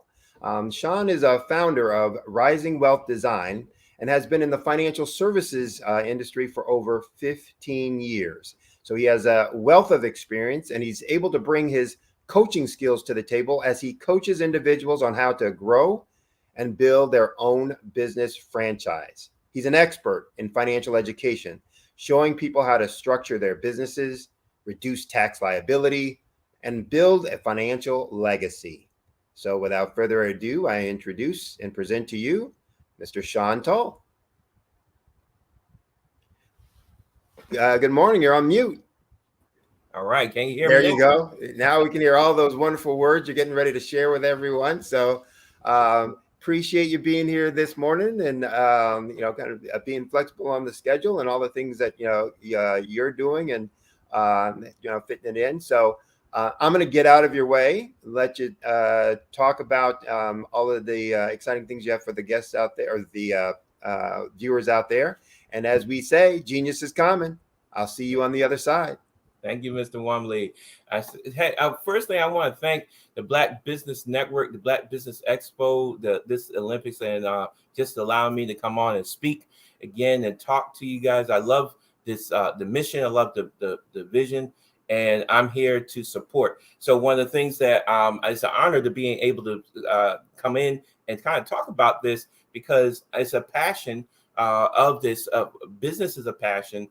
Helping people is a passion. Getting people to their next level is my passion. So one of the things I want to do just really quickly, I'm going to just kind of tell you a little bit about myself. I was born in New York City. So all of my New Yorkers, I know we love that, but I was born and raised in New York City, born in Brooklyn, raised in Manhattan. I even went to the Fame School. If some of y'all know Fame, I went to the Fame School. I was actually an art major. And the reason why I'm actually really talking about that is because where your destination grow, you first find your first passion. My first passion was art. But my first passion was getting that art to impact people. Because when I realized that while being in school, I realized that the importance of our history as a people and the things that was happening. I was what you call an 80s, growing up in the 80s and Public Enemy and KRS-One and all those different rap songs was definitely affecting me and made me so conscious to make sure that whatever I do, I want to come back and impact my community. So I went into the industry. Actually, I had this. So this is something. If you even talking to young people, if you're talking to things, I remember going to see Spike Lee movie, Do the Right Thing, right? And actually, I've seen many of his movies, but I came back and said, you know what, I want to go into film. And I remember talking to my counselor, and this is a entertainment school, and they say, well, you can't do that. And I'm like, what do you mean I can't do that? And so in my mind, right, but I had the right foundation because I was looking at my history, I was building myself up, and I was strong enough not to take a shot at me to say you can't do something, to say, well, I gonna prove you different. So this is when I went into school. I went to school at finished at Norfolk State University. I graduated, worked for CBS, worked for UPN, worked for CW TV stations, worked at from all those areas in production, editing, all those different areas, making television shows, starting my own production company. Did very well. We were there. We did music videos and we did corporate videos. We did all kinds of videos. We were just working it. Made 12 shows that went on local air and different things like that. Then I realized this though, and this is where it's going to come into what I'm going to talk about specifically about business and about for you guys that we're here, because you could be successful, you could be building, doing things, and you could be making money, but you can't. But at the same time, you might not be keeping it, or you might be working so hard that you're not actually reaching or doing the things that you really what's important to you. And I'm going to really kind of go back into that and building a team, because I built a team, but I needed to build a bigger team.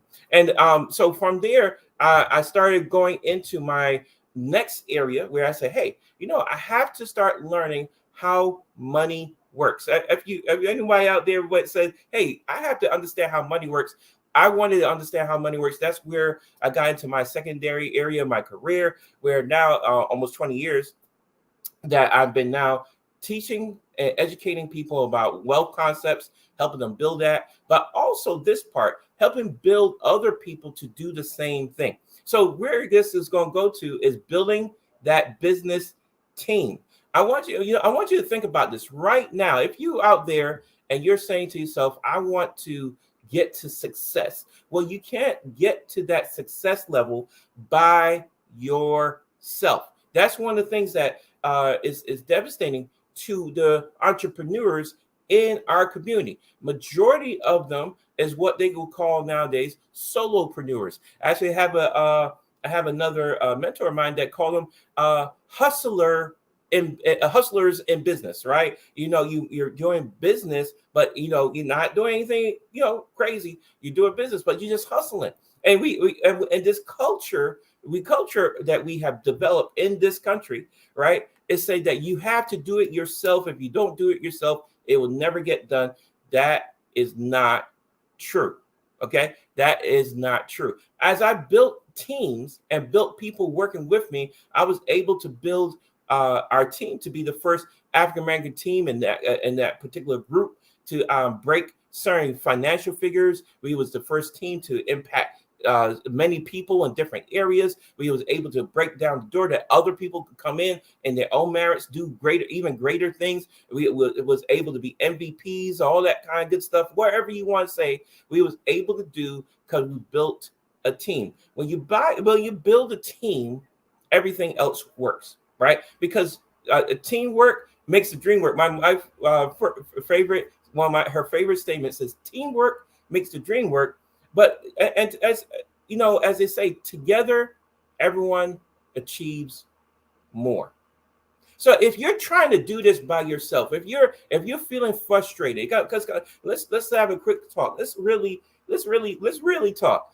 If you're feeling frustrated, have you said, I need to duplicate myself? Have you said, I need to be in multiple places at the same time? Have you said, I'm pulling my hair out, trying to do this on my own? That means you don't have the necessary team to get you where you need to go. I want you to sink in on that. I want you to get that marinate in you and realize that you need a team. And I get it.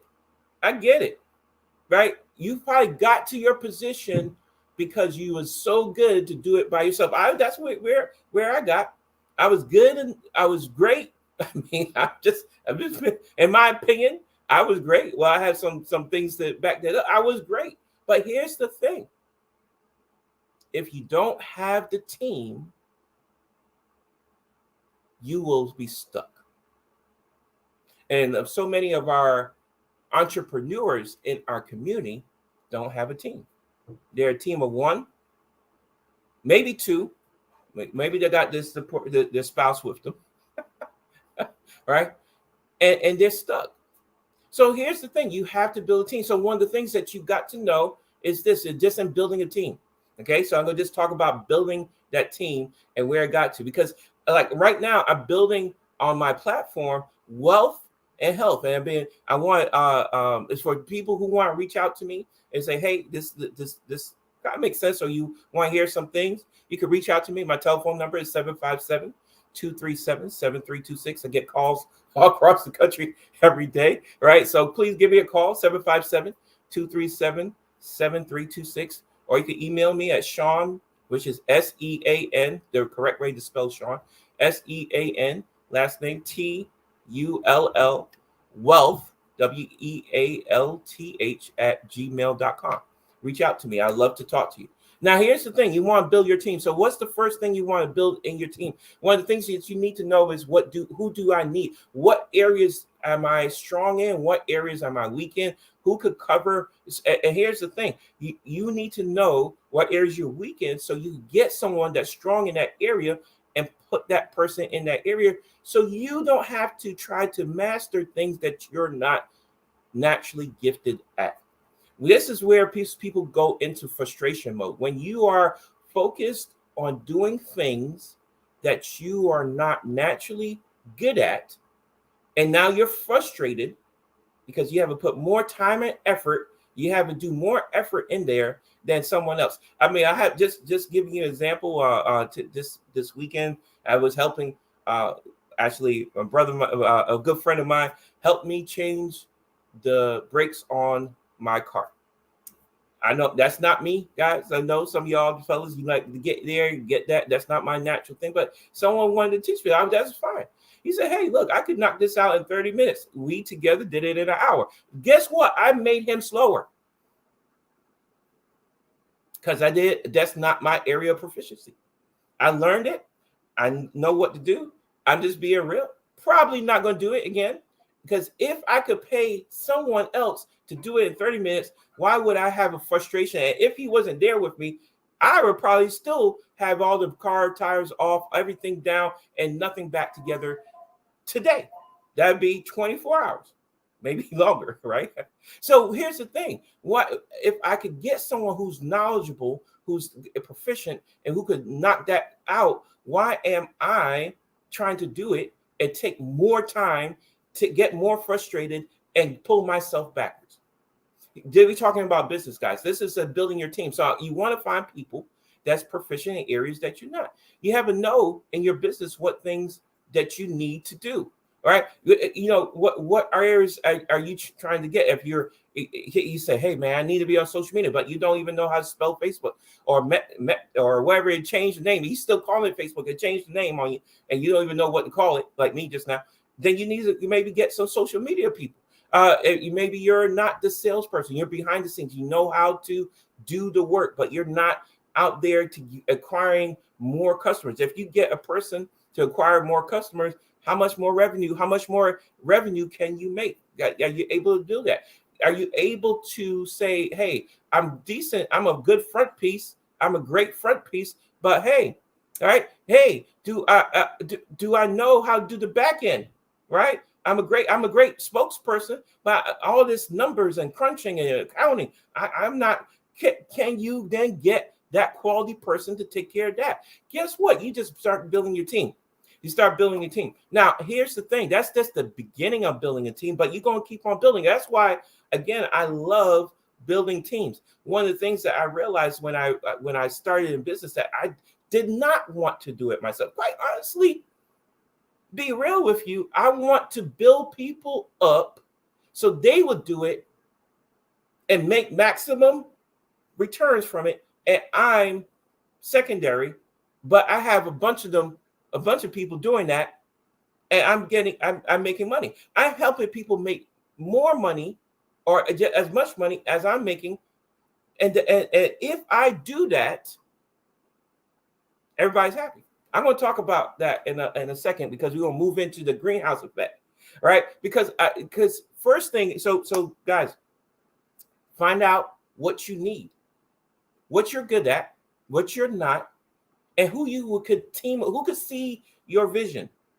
And maybe I should go back just to touch on that. What's your vision, businessman? What's your vision, entrepreneur? What's your vision, super lady, that you're building that? What's your vision? Because your vision needs to be written down. Your vision needs to be detailed, that other people could see it and run with it with you. Because people will join you based on your vision. People will join you based on what your mission is. People will join you based on what you're trying to accomplish. They will hitch their wagon to you if they see where you're going could also take them where they want to go. See, I'm from New York City again. Remember, we going to this train station. Now all the trains could go pretty fast, but here's the thing: if that train is going in the opposite direction to where I want to go, I will not get on that train. If I do not know where that train is going, I will not get on that train. If there's no markers on the train saying this is going to XYZ station or this is going this direction, I will not go on that train because I don't know where it's going. What's your vision? Is it being stated? Is people seeing it? Do people know where you're going?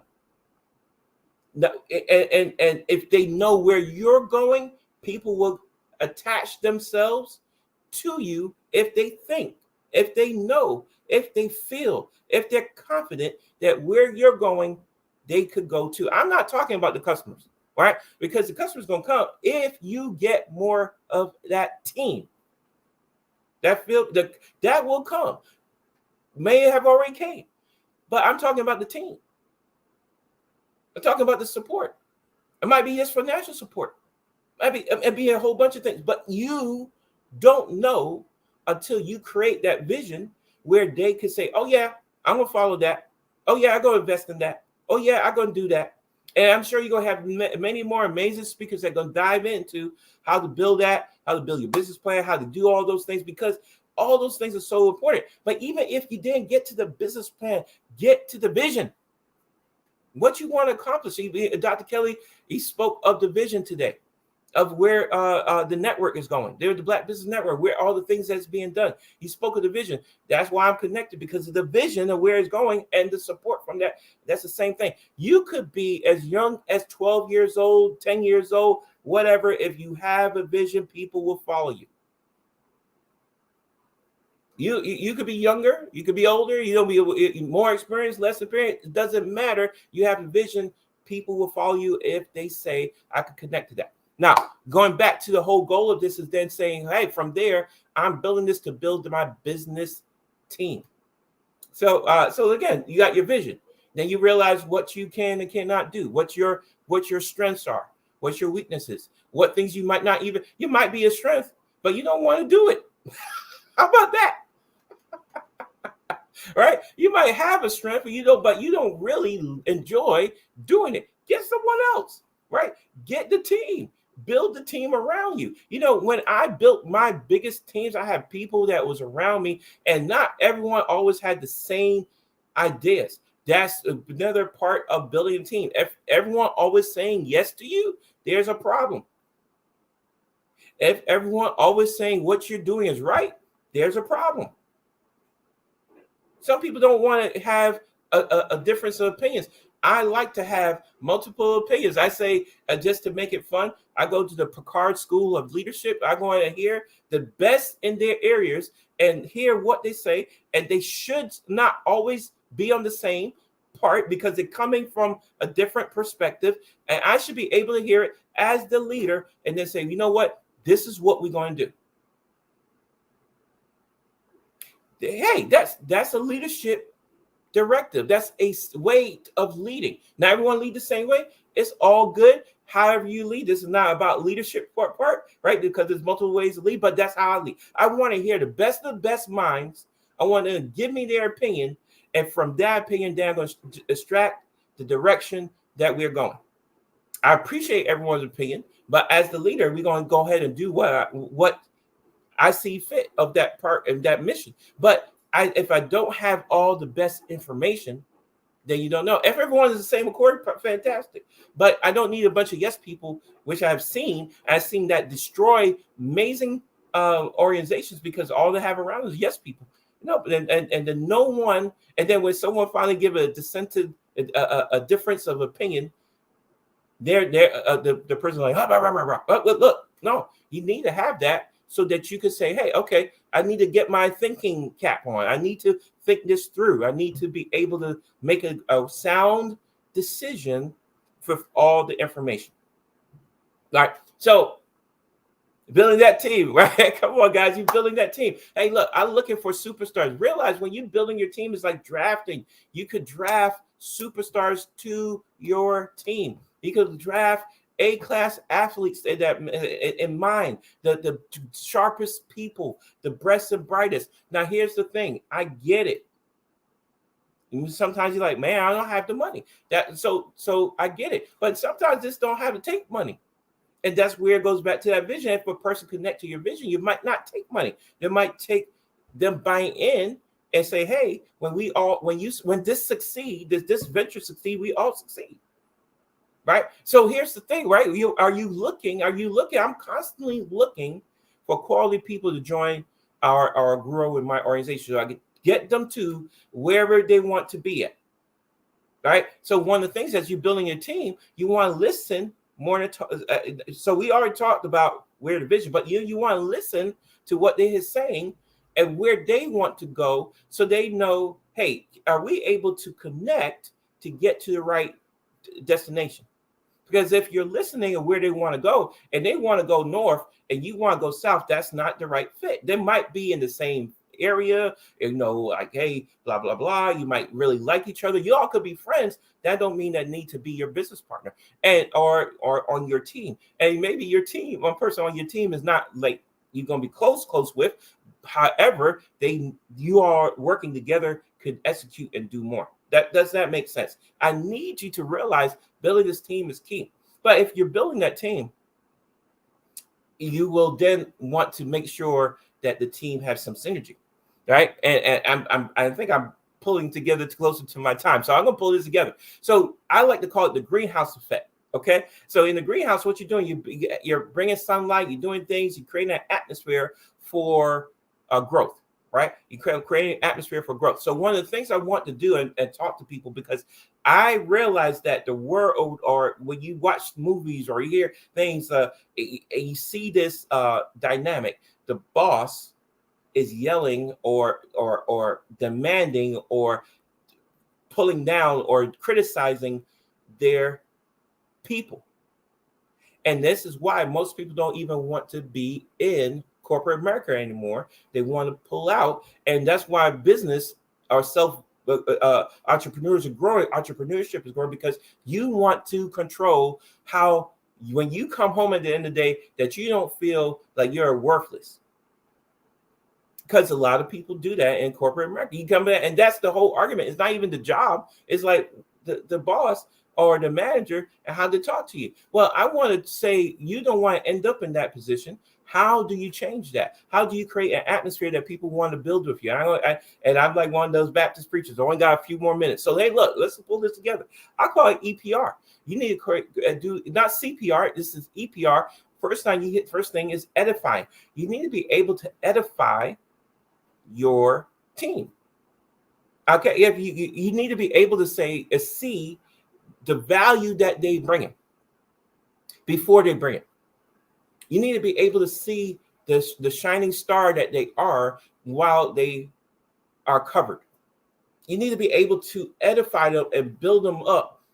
So when they're facing whatever they're facing, because they're gonna face it in every job and thing and position you have, you're gonna face opposition. So when they're facing their opposition, they know, hey, look, when I get back to the office, I already beating myself up. I'm gonna get rebuilt up. And down. This don't mean that you don't have to correct. It don't mean that you don't change some things or whatever. But the point is, you're looking for what's good in them and saying that part. And what that does is bring loyalty. Right? So you're edifying, you're pulling that out. Then you're also doing what we call praising them. And when they do something, I hate this, man. That this is a world when someone do something well, people shut up. Right? People shut up. Like, oh, okay. Especially in the business world. Okay. That's what they were supposed to do. What if everyone did what they were supposed to do, then everybody that would normally happen, but they don't, right? So how about giving some praise on when they doing something towards the direction, because they definitely heard, like going back when they messed up. Can you now bring it up when they're doing something good, right? And then lastly, one of the things my teams love is that I recognize them, reward them. I passionately express my gratitude to them, recognize them, right? Because when they see that recognition, when they see that they're being recognized for doing something well, and competition is not a bad thing, guys. That if something is going on and they're doing the best in that job or best in that position, or they help the company reach a certain thing, let it not be 20 years before they get something, right? Let them be recognized right away. Let them build that up and then have that done. And when you're doing that, you will then create that team aspect within that. Now, lastly, right? Last thing I think I want to say is that as you speak that vision and they go and do that, I wanted to say this last thing because that part is so important. Your dreams are so important. You have to buy into your dream. You have to buy your dream, make it that it's so much a reality for you that it's so big. Then you could sell it to other people that they connect to you. And then with that, you're building a team of people to reach different goals that you could live the dream that the vision first was given to you. Your vision and your life is bigger than what you think. You could impact more people than what you think. You could help more people than what you think. Your goals and dreams is only the beginning. That what you see, it could be so much more if you build a team of people with you. You got this. This is my I think this is my time, right? But I mean, I could always talk longer. Mr. Wobbly there, right? But I just wanted to say that, and building teams, if you want to reach me again, my telephone number 757-237-7326, 757-237-7326. And my email address, Sean Tull Wealth, SeanTullWealth, wealth @gmail.com. I'll at your boy, as they say. I'll be back. Love to talk to you, tell you more. I am so again thankful for help being able to be on. I see Mr. Wobbly. Yeah, how you doing, man? Good, Sean. Well, again, thank you for presenting. Great words, EPR. And I love the fact that you highlighted the praise piece, because yes, I'm bad at that myself. It's like, yes, let's focus on what we need to do next, or what's the odds. So that praise piece is critical and vital, in the process. So I know you felt rushed, so I'm going to give you a chance to repeat again. What's the best way for folks to reach out to you and contact you? Yeah, so telephone number 757-237-7326. 757-237-7326. And my email, Sean Tull, which is SeanTull, wealth, WEALTH @gmail.com. Yeah. By the way, you can always go to my website also, which is a DBA of my business, which is Rising Business Solutions. also.com. All right, and we got a connection. I live in Brooklyn now for the last Okay. few years. Yeah. So what part of Brooklyn were you from? I was actually on Marcy, but I think that I only was there for up to 4th grade, so I know it's on Marcy. But the area, Bed-Stuy area. Yeah, it was like I was like the Brown homes. It wasn't the area. And then I moved to New York, Manhattan, 100 Riverside. Yep. So I'm over in that part of the town quite a bit, working with a couple of organizations. So Bed-Stuy, Marcy and Lafayette, Marcy and Grant. So know the area well. So yes, 305. That was my public school. Just remember that. All right. All right. We'll talk with you later. Thank you. Genius is common. We'll see you on the other side. All right. So great words from Sean Tull. I want to remind you that the Black Business Expo's mission is to raise funds for high school seniors going to college or for K through 12 entrepreneurs. This expo is a fundraiser for students. So you can go to the website, www.blackbusinessexpousa.com. Again, www.blackbusinessexpousa.com to donate to the scholarship fund. You can also use the Cash App that's on the screen below and use the account number $BBX USA. Again, $BBX USA. Our goal is to give laptops and up to $5,000 to www.blackbusinessexpousa.com. Every dollar counts. So we want to remind you, please donate to the scholarship fund. We also want to take time out to thank our Black Business Expo USA sponsors for this month, July 2023. Those sponsors are NC100, Moody Capital Partners, Suede Soul, Lotus Richer Coaching and Training, Carolina, Virginia Minority Supplier Development Council, Step Management, BHS and Associates, Margie McLean Foundation, Inc., Genius is Common, Earth Essentials, Milani Shani Global, the Executive Women Success Institute, the Quality Coaching Company, Superwoman Business Services, Creative Force Studios, Lee Entertainment, Artistic App Design, and Black Business Expo USA. Thanks for watching. Okay, stay tuned for more programming. Remember, genius is common, and I'll see you on the other side. Producers, directors, I met designers, and then everybody says, oh, this is my 6th year, and oh, this is my 4th year.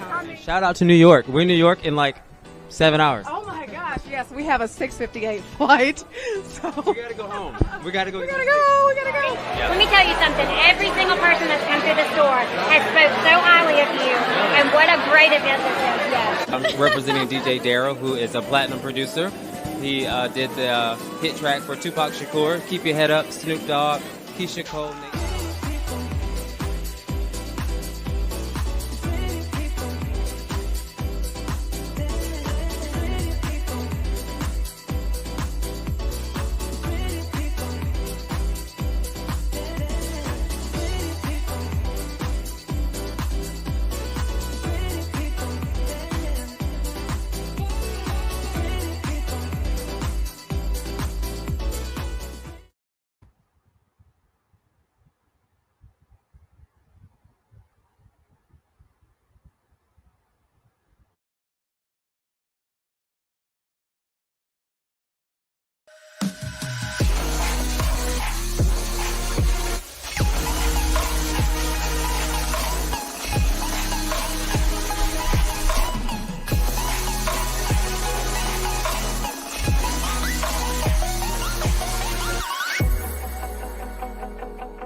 I am Black Business. From the moment I wake until the time I sleep, I am Black Business. I am Black Business. Are you Black Business? I am Black Business. Do you support Black businesses? I support Black business because I am Black Business. Black Business Expo. one of the largest business showcases in the history of black business in the world. Sign up today at www.blackbusinessexpousa.com or call 919-308-9090. I am Black Business.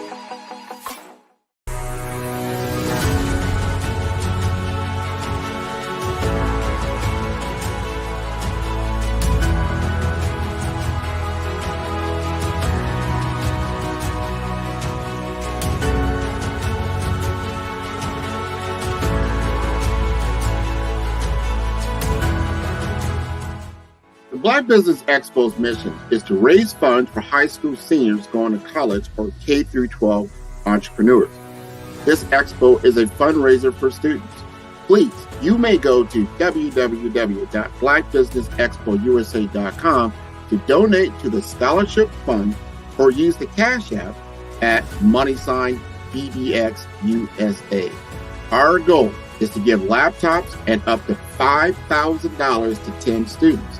Students can register online at www.blackbusinessexpousa.com. Every dollar counts. Please donate to the Black Business Expo USA Scholarship Fund.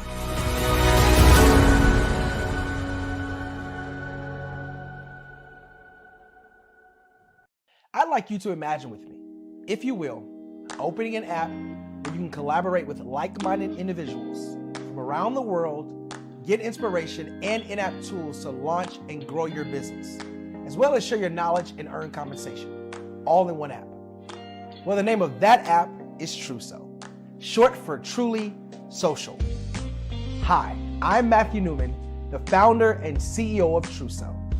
A new concept in social media, Truso is designed from the ground up to be a platform that's both social and empowering for all its users. How exactly do we do that? I'm glad you asked. First, Truso brings the world together via video. Psychologists assert that video provides a significantly more effective connection than audio only. When you enter a community on Truso, you're face to face. Second, on Truso, you don't have to have 1 million followers to monetize. Our business model allows all hosts and moderators to monetize, no matter the size of your following, by 1, producing fee-based content, and 2, inviting others to join the platform as subscribers. Even more, Truso has an in-app resource library with over 100 free resources, forms, and documents to help you build your brand and grow your business. Third, Truso is inclusive. The deaf and hard of hearing communities make up 360 million people worldwide. Unlike audio-only apps, Truso embraces this community, providing a networking platform that allows them to participate via video and closed captioning. We even have a deaf and hard of hearing foundation in the works as well. Fourth, Truso is both social and safe. We refer to Truso as a virtual extension of the beauty shop, barbershop, and brainchild of the community. A place where there's laughter, along with wisdom, growth-oriented conversation, and genuine connections in a safe space. Truso even has proprietary security to ensure we maintain a safe environment for everyone. Where are we at now? Truso is live, y'all. We've launched in beta and we're acquiring users daily. We have an incredible development and marketing team, plus amazing celebrity influencers at the table, helping us spread the word around the globe, beginning within the African diaspora and beyond by creating a safe space for growth, connection, and collaboration. We're truly excited about Truso. We've created something special for which there is a global market. And we invite you to embark on this journey with us as a shareholder. The future for Truso is truly bright. Join us and let's go there together.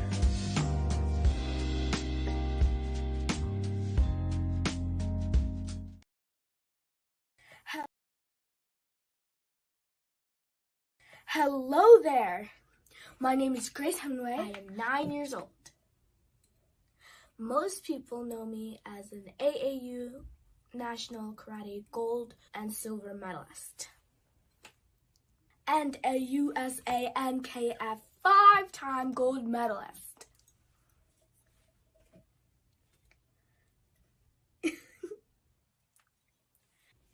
Most people know that I am Miss Shrewsbury and also a member of the Student Council.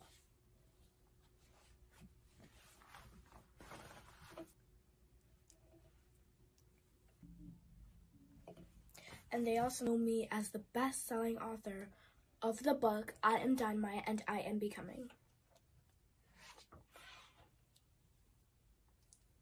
They also know me for my coloring book, I Am Dynamite and I Am Becoming.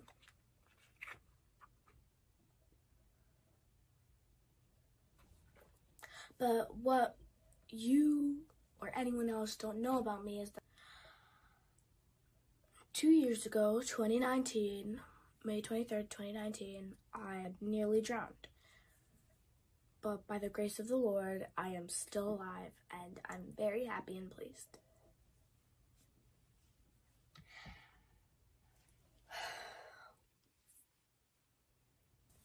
Something else that happened is that I used to get bullied a lot, and it wasn't fun at all. No one likes to get bullied. It's not fun. But something that you can do if you do get bullied is tell an adult or your parents. And always stay calm and always believe in yourself, because you don't know how many opportunities are coming your way. Genius is coming.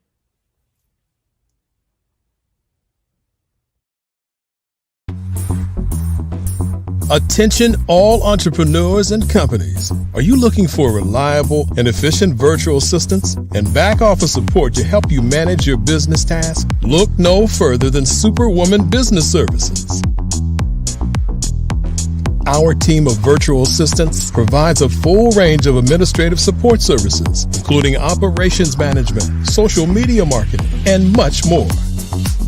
We also offer website design services to help you create a professional online presence that reflects your unique brand. In addition to administrative support and website design, we offer business development and structuring services to help you grow your business and achieve your goals. We'll work closely with you to identify areas of improvement and develop a customized plan to help you reach your full potential. At Superwoman Business Services, we understand that running a business can be overwhelming and time-consuming. That's why we're here to help you fly high and achieve success. Our virtual assistants are highly skilled, experienced, and dedicated to providing you with the support you need to thrive. Come fly with us and take your business to new heights. Let us help you become the superhero entrepreneur you are meant to be.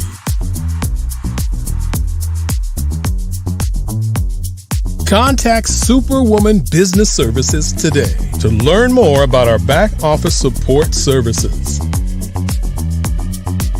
Come fly with us and take your business to new heights.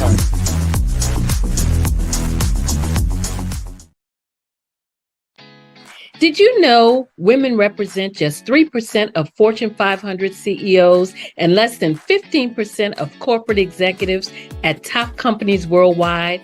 Have you wondered what the secrets are to getting into the top ranks, whether in the private or public sector? Do you want to figure out how to stop being held back in your career or passed over for promotion? Then you're in the right place. Hi, I'm Dr. Madeline Ann Lewis, President and CEO of the Executive Women's Success Institute.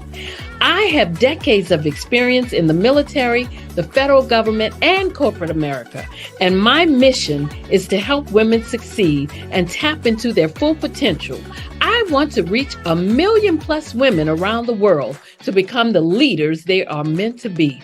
So if you want to move into a management or executive level position, or maybe you are a female veteran transitioning out of the military into business entrepreneurship, then reach out to the Executive Women's Success Institute at 301-693-3284. Let us get you on the fast track to success.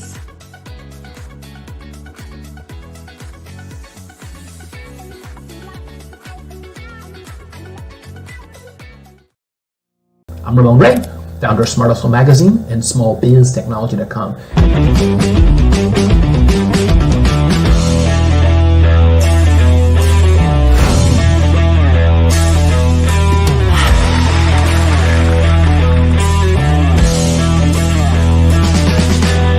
You're here today to celebrate small business success. Stand up on your feet. You rocked the house. Hey, thank you. It was amazing. Didn't we learn? For me, success comes from failure. One thing not to do is shake somebody's hand like this.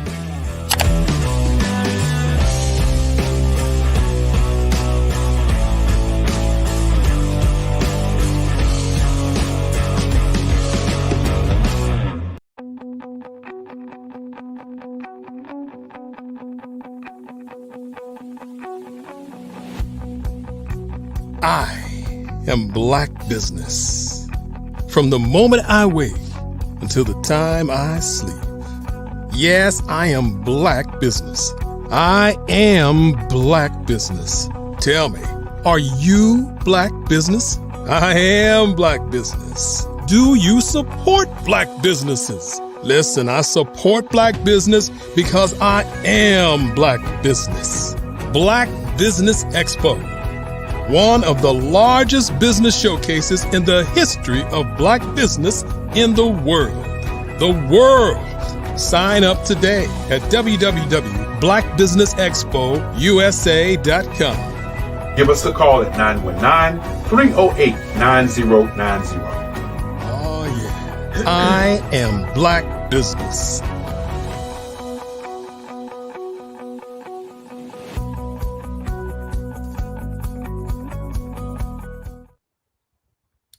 Good morning, business owners, entrepreneurs, thought leaders, and corporations. Welcome to the Black Business Network. My name is Sidney Wormsby. I'm CEO and founder of Strategic Solutions and Huertas Decus LLC. We work with small and mid-sized businesses on growing their revenues and their profits. And I will be your business moderator for this morning on the Black Business Network. The Black Business Network is a 24-hour business network showcasing Black businesses, business owners, entrepreneurs, and thought leaders worldwide. We have speakers from North Carolina, London, Singapore, Africa, Japan, and cities all over the United States. The Black Business Network is a global community sharing its business knowledge to empower, inspire, and educate businesses about business. Our next speaker this morning is Ms. Tanya T. Wise. She'll be talking to us about taking your activities from a side hustle to a business owner and doing that with full confidence.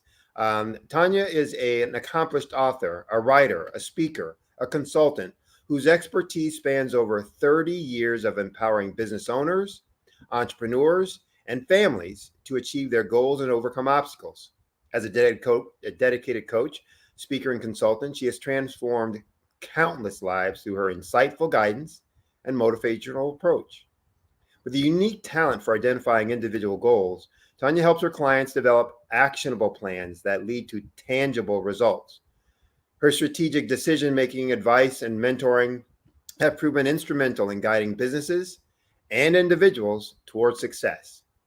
Tanya's passion for making a positive impact shines through in her counseling and her support. She's dedicated to providing the necessary tools, assistance, and guidance that pave the way for growth and fulfillment.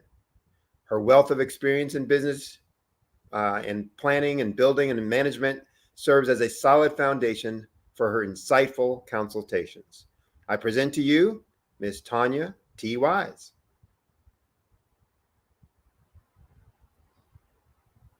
Good morning. How are you, Sydney? Good to see you again. You're still busy as ever, I can tell, with all of the things that you're involved with. So I know folks are ready to hear. For those who haven't heard you speak before, they're in for a treat. And for those who have heard you speak before, they are waiting anxiously to hear you. So I'm going to get out of the way. So genius is common.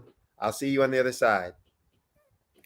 Awesome, awesome. As Sydney said, my name is Dr. Tanya T. Wise, and I started All New Beginning because I was good at what I did. As so many of you, we're very talented into a particular skill set. But what happens is life will come at you at a point where you'll start to be very, very busy. And before you know it, you're very good at what you do, but are you managing the monetary value behind it? So I always like to talk about the three things, and I like to call them the three M's. We help with making money, managing money, and monetizing money. And I found that these things are very, very important because where you're making money, and the old folks, my grandmother used to say, we make it on one hand, but it goes out just as fast on the other hand. And so what All New Beginning do is that we help you help manage that money so more of it can stay right in the middle. So what we have found as we do an initial assessment is that what is your beliefs? How do you set your goals? And are your goals effective for your mission? Do you even have a mission statement? Do you have a vision statement? And do you check back on them? So as I've sat down with many, many different people that are in business today, they may do this one time through maybe one workshop, or they just know from having a corporate job that they should have those things, but they don't ever go back and revisit them. Have you ever had a goal, and as you start working on that goal, something change, something shift, whereas you may not let that be your why right now? See, some of your whys are going to change more than once, more than twice, more than 5 times. And you may not realize why the why is changing. Well, when you go back and you look at your vision and your mission statement, you will see that your why changed. When I first started All New Beginnings, it was because I needed an all new beginning. I had joined the corporate ladder. I put myself back through college. I was working a position where I was getting paid 6 figures, not to mention that I was living my best life, meaning I had already purchased my dream home, got married, living with my dream guy, and together we purchased our dream cars, and we're traveling around the world, and everything was going great for us. But then something shifted. We lost our son, and when we lost our son, we nearly lost or could have lost everything. Why? Because I became emotionally unemployable. At that very moment, our whole life changed forever, never to be the same. And where many of you may not be able to relate to losing a child, you may be able to relate to losing a loved one. When you lost that loved one, what mindset were you in? Were you able to still produce at the level that you've been producing? And some of us aren't even ever asked that question. We just keep on living life as though life is always great because we're taught to be humble. We're taught to be grateful and thankful. But at some point in your walk, when you're doing your goal setting, you want to make sure that you're also putting proactive steps in place in case something was to happen in the plan. How many of you have ever planned a party or planned an event or even just planned a vacation? Does everything go as planned? I can promise you 90% of the time, it never goes as planned. And so that's why it's important to have a coach in your life. That's why it's important to have someone that you can have as accountability partner. That's why it's important for you to have someone that understands and can help you align your business with life. As I sit down with business owners, I'm finding out that many of us don't know how to align and synchronize business and life. And then I see coaches telling us we can help you have a balanced life. Can I just challenge you? There's no such thing as a balanced life. If you're focusing on your business is going to grow. If you're focusing on your family's going to grow.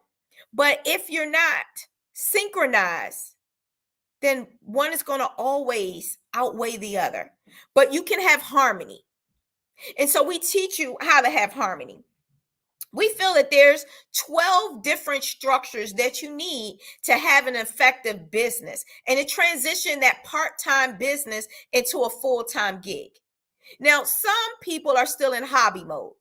So I want to explain to you what the difference is between hobby mode, part-time, and full-time in your business. Hobby mode is that you're very good at what you do, and someone started paying you for it.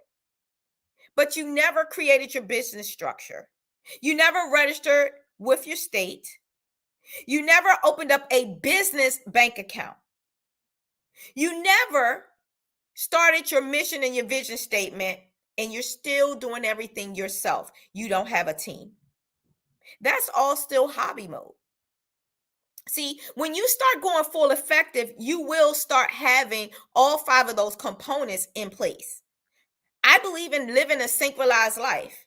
I believe in the 4 pillars of life: being great spiritually, physically, financially, as well as wealthy.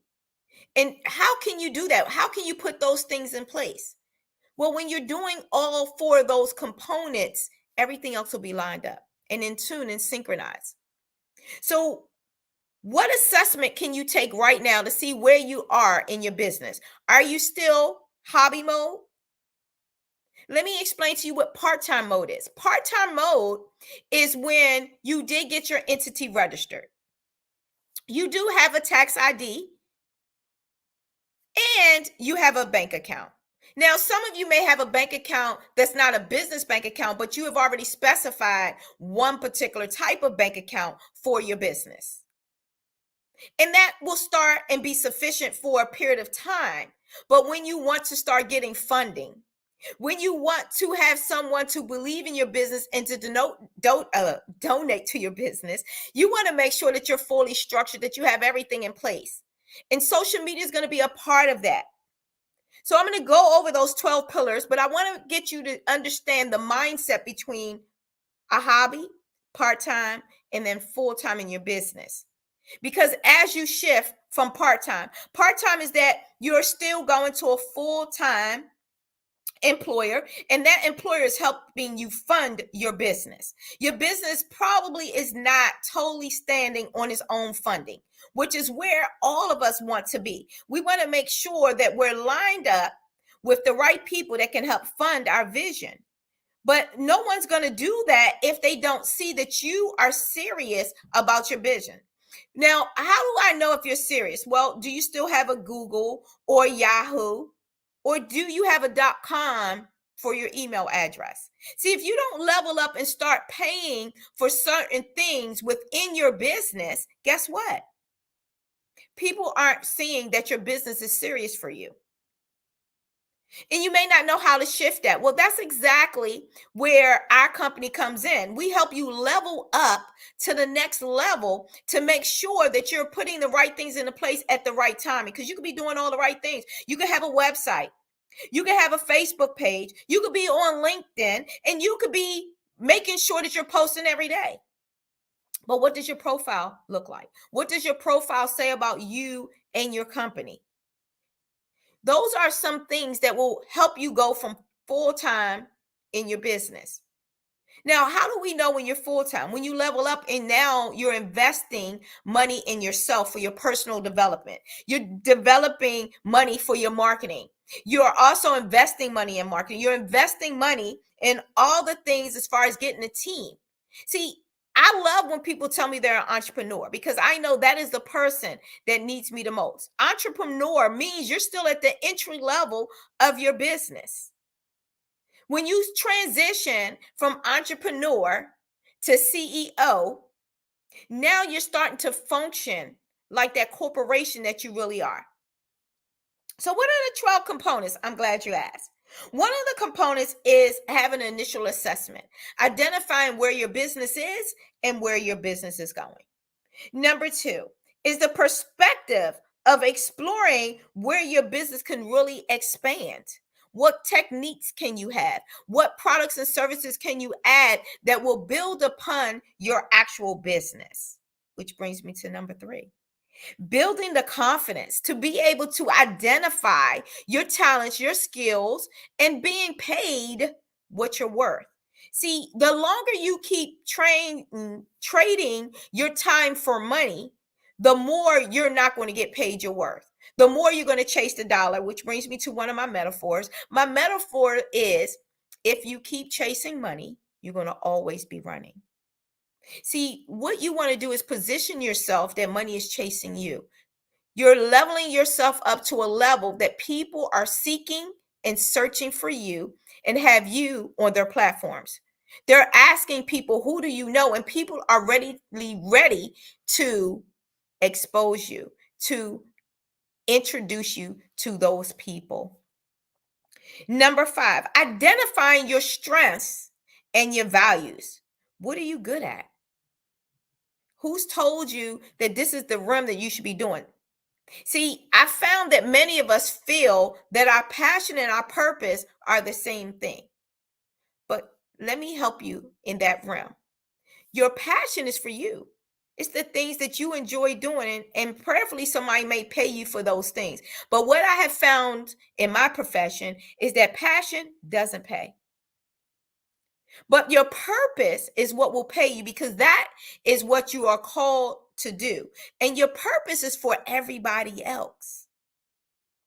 But I'm getting all my words a little tongue twisted. Work with me today. But your purpose plus your passion equals your profit. And your profit is for your inheritance. It's for your legacy. It's for your children's children's children. And I read in a great book that we should leave an inheritance for our children's children. Well, how do you do that? It's when you're operating in both realms. Your purpose and your passion will bring you profit at a higher level. So one of the major things is you got to have a planning process. You want to make sure that you're setting your goals accordingly and that everything that you do aligns with your goals. I love when I sit down with people and they tell me that they don't want to be taken off a course from what they have working on. But whatever you're working on, is it serving your purpose? Because you could be working on the wrong thing and get a good result and think that this is where you're supposed to be. But you also can be working in the right thing at the wrong time and not get the right result. So one of the things having a coaching line is that we look at all of those things. We evaluate what you have. We give you a roadmap. Many of us don't have an actual roadmap. Now we have a book that gives us the roadmap, but are we reading it and implementing it? And then do we have what we need to help hold us accountable? And then number 7 is making sure that you review and you have a reflection. Are you reviewing? Are you reflecting the very things that you need to have the things in place to get the results that you want to have? And that's one of the major things that I'm seeing that we don't have. Another one is your financial literacy. Financial literacy is the major component, because what are your beliefs?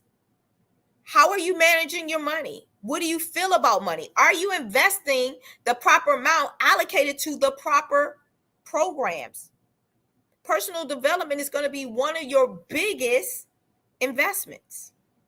Marketing is going to be an even bigger investment. And these are the 2 majors that I see people not allot enough money to, especially when I'm dealing with corporations. We hire people and we put them in positions that they're really not qualified to do, because we like them and we started to trust them. But what evaluation have we done to look at what level of performance that we really have these people in, or are we setting these people up for failure? Innovation and problem solving. What skill set have you put in place to make sure that you are evaluating problem solving? We all know, I started out today explaining that you can have a perfect plan, but nothing runs perfectly. So even after you do everything that you feel that you thought of everything, when you're on the day of the process, you're going to see something you missed. How many times have you planned for a vacation and you got to your destination and it was something that wasn't packed, and we run to Walmart, right? Or we run to Walgreens or CVS to get what is missed. So you want to make sure that you have innovation and problem solving. We also want to make sure that we understand and increase our technology and skill set, understanding digital creation, because we're in a technology world. That's number 10, right? Number 11, what is your ethics and your sustain? What is it that is your business philosophy? So without having these things, how are you developing a team, and the team have the same mission and goal as you have? This is why it's got to be clear and concise. And most importantly, adapting the ability to be flexible. We all have to adapt to the process, to the things that are happening around us. What is it that the people that across the street are doing that you're not doing? What is it that the people that is in the same level of business that you're in, do you even know what they're doing? Your competition. Who are you competing with? And what can you take in they're doing and what you're doing and merge the two? Those are some of the innovative tools that's going to help you. And then when is the last time you looked at your leadership and your management skills and your ability to increase those? What programs have you gotten into? And then how are you going to monetize your money? Who's helping you manage it? Where are you saving it? Because many of us invest 90%. This is what we call value companies, right? In the financial world, 90% of your income goes investing right back into your business. And you never pay yourself first. That is one of the number one mistakes that I see going from part-time to full-time, is that we never pay ourselves. And so one of the major techniques is learning how to pay yourself first. Because if not, you're going to blink your eye. You're going to be in business for 5 to 10 years, and you're still not taking a valuable paycheck. You're still not paying yourself, but you're paying everyone else. So I challenge you to pay yourself first. And through paying yourself first, you'll learn to value in paying other people. Because what I'm seeing is that we pay other people. We invest back into the things we feel is necessary to keep the business running. And then whatever is left, we'll take a portion of it. And half the time, especially as an entrepreneur, the entry level, we don't take a vacation. But these are all important things because you want to take time out to self-reflect. Self-care is very important. This is why you see a lot of entrepreneurs overwhelmed. I remember being in the entrepreneur realm and I felt like I had to work 24 hours, 7 days a week. And oftentimes I did, and I would get very frustrated with family and friends when they would invite me to things knowing that I had to work. So it got to a point where they didn't invite me anymore. Then I felt like no one cared. So while you're in this valuable time in your life, I'm challenging you to partner with us so that you can put the right synchronous in place so that you can have a synchronized life in business and at home. I love working with dualpreneurs, people that are still full-time, because what happens is we're still giving our jobs 100%, and then the extra 5%, because we always like to say we're giving 100 to 10% to something, right? But the extra 5% we're giving to our family, and the other 5% we're giving to our business. And we want to know why we can't go full-time in our business. Now, we had the notion to go full-time in our business, but we're not putting in the proper steps that's going to allow us to go full-time in our business. So these steps that I went over with you today are steps that you can put in place. Now, who is this for? This is for that person that is either inspired to be an entrepreneur. I just don't want you to get stuck in that business. Robert Kiyosaki wrote a book about the 4 quadrants of how most people get paid. Now, ironically, many of you that may not have heard of him, but I know in the business realm, all of us have really heard of him. But if you're new to being in business, maybe you haven't, he wrote Rich Dad, Poor Dad.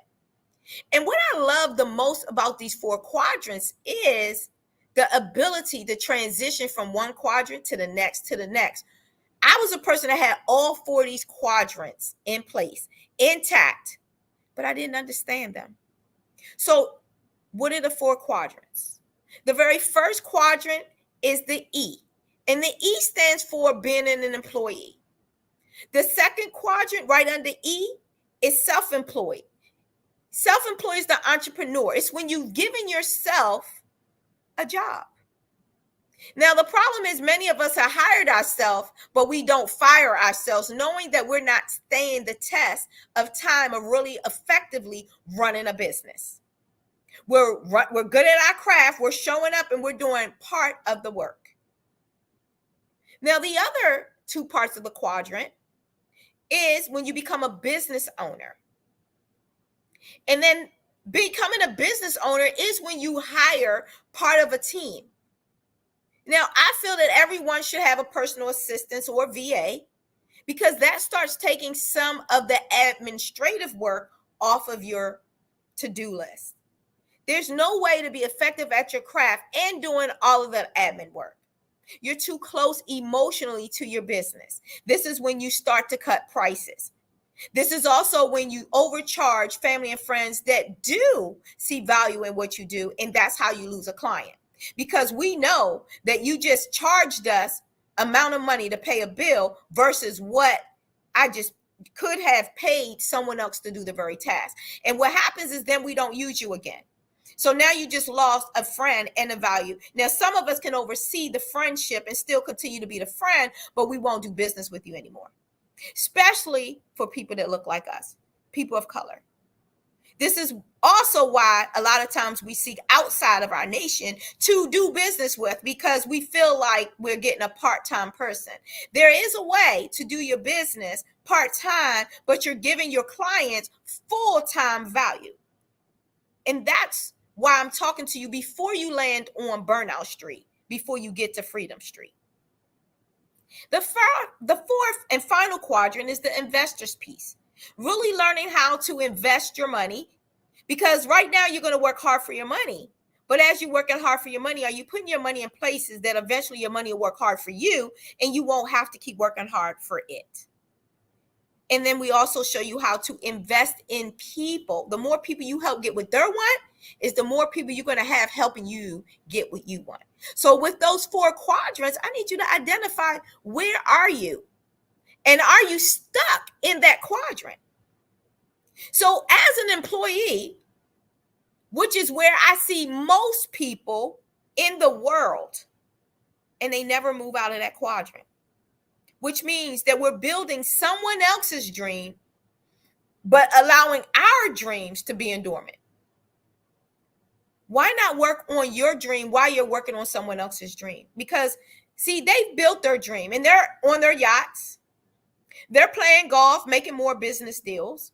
And we're working hard and our families are lacking. Not are they just lacking, they're also lagging. And so when you move into the self-employed realm, you're normally moving there from a place of toxicity. You're moving there from a place of being overwhelmed and overworked and underpaid. You're moving there from just wanting something more than what you've been getting. But we often don't have the self-discipline or the coaches to help cultivate that environment. See, when you're an employee, you're doing what is required to get a paycheck, not what is required to elevate the company to another level. And the employer is paying you enough to get you to keep showing up. But how many of you want to go full time? How many of you want to go after your goals and your dreams? And the one way you can do that is to move out of just being an employee to now the self-employed, the entrepreneur box. But being an entrepreneur, and it doesn't matter what prestigious title you have, if you're a doctor, if you're a lawyer, if you're a real estate agent, if you're a hairdresser, a stylist, a barber, now you're working from sun up to sundown. You have a limited control over your time as well as your money. You can only work so many hours in a given day. And you're looking for a way that you can start monetizing your skill sets, making it more lucrative that you can work less hours. And that all new beginning is for you. We understand that people need a fresh start, or sometimes you just needed a pivot. You just needed a pivoting time of how can I add this to it when you realize I got a second win right now and I got to give something all I have that's going to continuously pay me. Well, that's where we come in, because we want to help you while you're in those two quadrants, employed and self-employed, to move over to business owner and investor. See, as a business owner, what we do is we're going to help train and develop you. And we also have resources that can help you get paid on 40 hours in one day versus 40 hours in a whole week. We also can help you get paid where you're not doing all the work. See, one of my major assessments is when I sit down with people and I say, if we were in landscaping and you had 6 lawnmowers, how many people would you hire? Can I tell you? And I would like for you to right now, if you're watching me live, put in the chat, how many people would you hire? Or just get that number in your head. Do you know how many people are posting 6? If you got 6 lawnmowers, they're saying, I'm going to get 6 people. And some of them say that. Some say 5. Why? Because they still feel like they want to push the lawnmower themselves. But let me explain to you the problem with doing that. Whether you have 5, whether you have 6, or whether you pick the number less than that, you at least want to have 6, right? Because if you have at least 6, what does that do? That means you have a person on each lawnmower. That means you can service at least 6 different other places at one time. And so where you're feeling like, oh, well, I'm getting paid to manage these 6 people. But what you fail to realize is that one of those people already realized they're underpaid. So they're not going to show up 50% of the time. One of them may become ill and have to take off for sickness. 2 of them are going to be on vacation, right? One is going to be getting married. So now you're stuck with 5 lawnmowers out of commission. This is why you got to have a plan in place that will have things that will allow you to not fall out of sync with your income. Because with 5 lawnmowers out of place, not out seeking and cutting grass, you're not making the money that you need to make. And what if these lawnmowers are being leased? Now you have a bill on those lawnmowers as well. At least a few of them may be leased. So what we do is we help you identify those blind spots where you're going right into business only thinking about 6. You need at least 12. Because what happens is, as you being the manager, the CEO, you're going to have to go push a lawnmower that day. And what if you were scheduled to be on Black Business Network for you to network to get more clients, to get more business deal, more contracts? What if this was the day you were going to get a government contract, but you had to go push the lawnmower? This is why you got to have an effective team. This is why you have to see the structure and you have to train someone along the way so that they can pick up that slack. You can call them in a blink of an eye and go tell them where they can go push the lawnmower so that you can still be on Black Business Network, so that you can still make the connections you need to make. Those are some of the blind spots that we help you identify and for you to see so that you can see where you would benefit from having someone be able to look. Listen, one of my favorite metaphors is that when you're the picture or the frame, you can't always see the other. See, if you're the frame, you can't look inside and see the picture. And sometimes, depending on the angle, if you're the picture, you cannot see the frame. And this is why we're telling you that you need another set of eyes to help you identify what you cannot see that's going on. Because when you're very good at your craft, you're very good at doing what it is that you do. And because you're getting paid from that, a lot of times other things are not being done. You're not looking for ways to level up and upgrade in life and business, which is why I wrote the book, The Ultimate Upgrade in Life and Business. It is available on Amazon. And on the 30th of this month, we're going to do a book signing, which will be virtually as well as physical location, so that we can go through and I'm going to identify and talk about how to upgrade. Where are you currently in your business and where would you like to go? Have you started a business and at the end of the year, you haven't noticed any increase in your investments, any increase in your savings, no more people added to your staff, and no more work taken off your table? If this is you, then the ultimate upgrade will benefit you. I'm seeing from time and time again that from a blink of an eye, we can identify some areas in which we need to increase.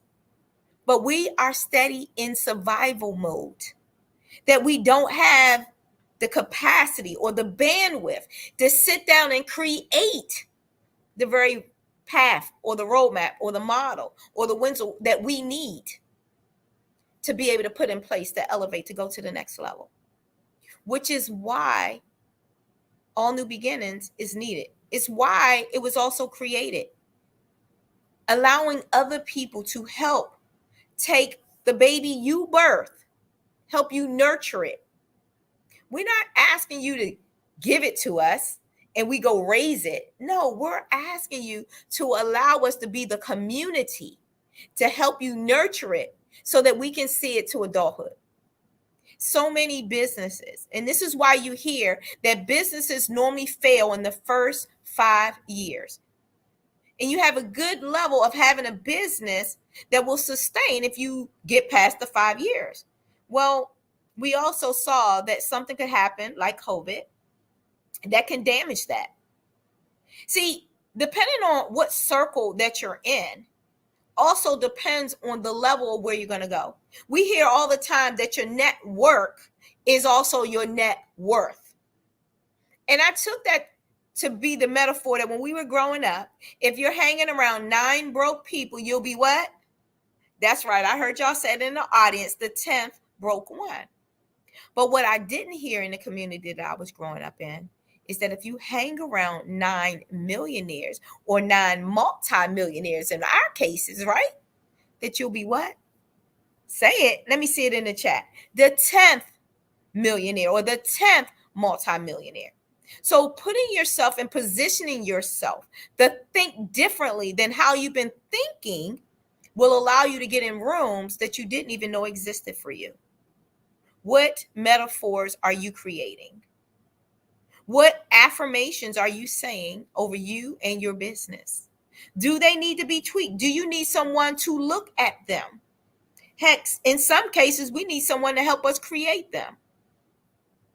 I know that I did. I didn't even believe in them. But I now am sitting on the other side and can very well explain to you how affirmations, how manifestations work and why they are beneficial to anybody that wants to be in business or even someone that simply wants to upgrade their personal life as well as business. See, whatever you do in your personal life is going to also flow into your business realm. See, are you integral personally? Because if you don't have integrity in your personal life, that same word and the same action is going to flow into your business realm. And this is why people will or will not do business with you. We want to make sure that you have integrity and that you know how to birth that. That's going to come through your personal development. See, at work, I'll never forget, they would do assessments. When I first got started at entry level, we had an assessment every quarter. And then as I got up into management, then it was semi-annually. And then I got into a bigger realm of management, leadership, and we didn't have any at all. Well, the problem that I challenge with that is that it doesn't challenge you to be better. It doesn't challenge you to have upward mobility and be better today than you were yesterday. How many of you are ready to be better? I am challenging you as your transformational coach, as your life and business coach, as your dream to reality, to be able to transition from where you are to where you want to go. And the only way you're going to do that is by a mindset shift. We all need them at some period of time. Are you constantly doing all the work? Are you constantly the one that have to make all the calls, set all the appointments, run all the appointments? And then do you also got to do preventive loss? Do you also got to be the only one that calls and save the client? Are you oftentimes taking lunch by yourself? Or are you training and developing someone to do what it is that you do?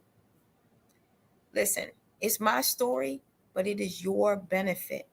I did all those things. Those 4 modules, employee, self-employed, a business owner, and an investor, I was all 4 of them at one time. But when I lost my son, which is why I started really birthing All New Beginning is because I needed a new beginning. I needed to hit reset. I needed a whole new recharge on doing the things that I was good at doing. Listen, I have done several different businesses. I've done dump trucks, tow trucks, assisted livings, hair salons, nail tech, med tech, eyelash infusionist, medical billing, real estate, notary, you name it, I did it. Because I didn't know which one of my gifts and talents was going to be elevated to the next level. And I didn't just try those things. I did those things. I made lucrative money out of all those things. But now I'm taking all those talents and skills, and this is why they call me the Dream to Reality Coach, is to now implement what needs to be implemented to help all of you transition to a higher level. I'm not going to call you just out, but I learned how to call you up. And you can reach me on all different social media platforms as Dr. Tanya T. Wise on Instagram, LinkedIn. My website is tanyatwise.com. And most importantly, if you're ready to put your plan in place, you can text 202-519-9996, the word plan.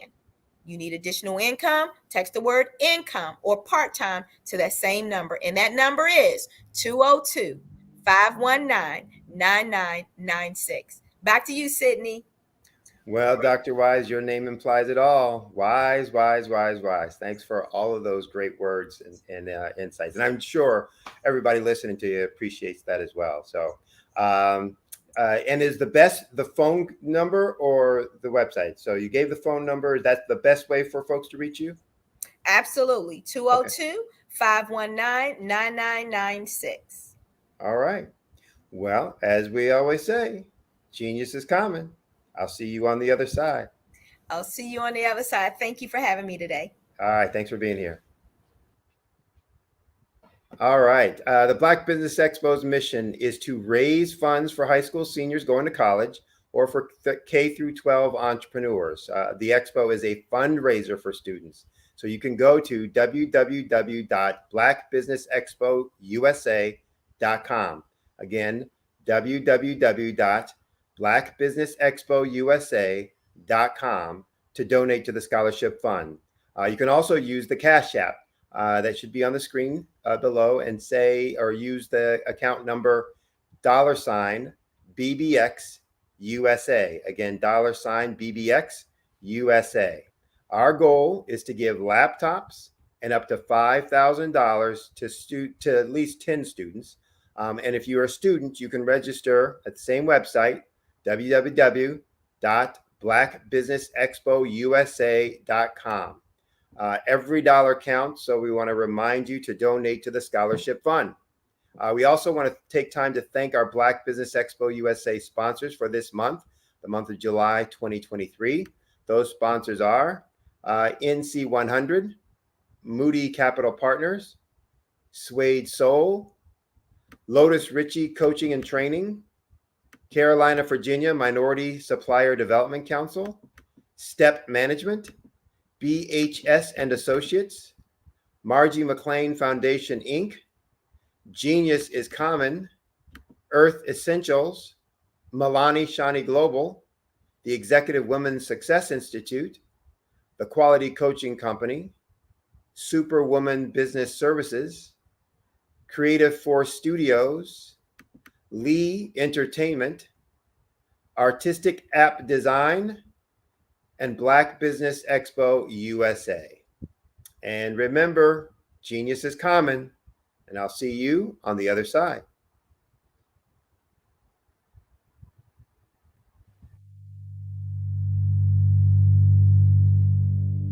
So what we have to do is when we get in a spot, we need to create some spots for us. That's the main thing. We need to be able to be in a position where we're able to create those spots for us. For me, being an entrepreneur, I'm not just going to get a business and then leave you sitting high and dry. If you ask me some questions about entrepreneurship, I'm going to give you as much as I received. I've seen people who made it, and then when you ask them, it's like, okay, now you have to pay me for the information, the same information I got for free.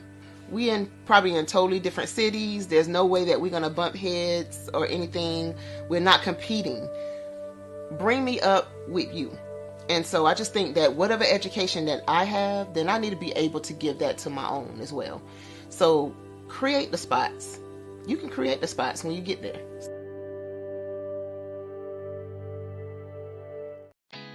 Did you know women represent just 3% of Fortune 500 CEOs and less than 15% of corporate executives at top companies worldwide? Have you wondered what the secrets are to getting into the top ranks, whether in the private or public sector? Do you want to figure out how to stop being held back in your career or passed over for promotion? Then you're in the right place. Hi, I'm Dr. Madeline Ann Lewis, President and CEO of the Executive Women's Success Institute. I have decades of experience in the military, the federal government, and corporate America, and my mission is to help women succeed and tap into their full potential. I want to reach 1 million plus women around the world to become the leaders they are meant to be. So if you want to move into a management or executive level position, or maybe you are a female veteran transitioning out of the military into business entrepreneurship, then reach out to the Executive Women's Success Institute at 301-693-3284. Let us get you on the fast track to success.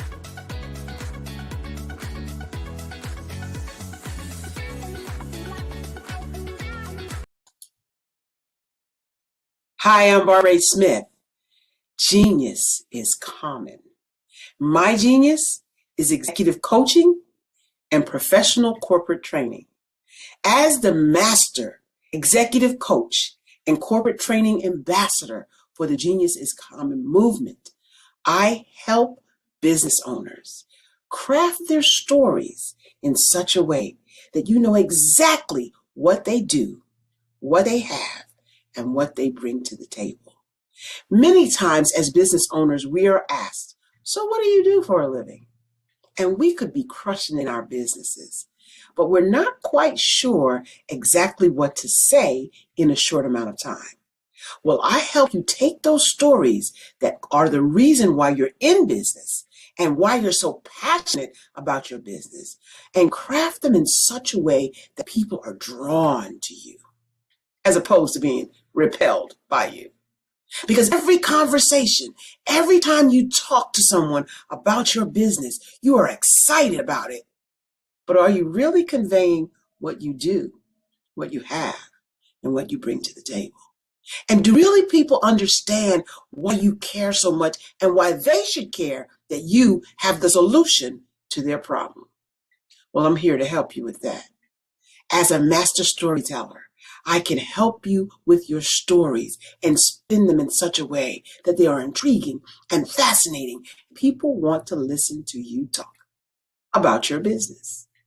That's why at the Genius is Common movement, I am the master executive coach and professional training ambassador. That's my genius. And genius? Oh yeah, it's common.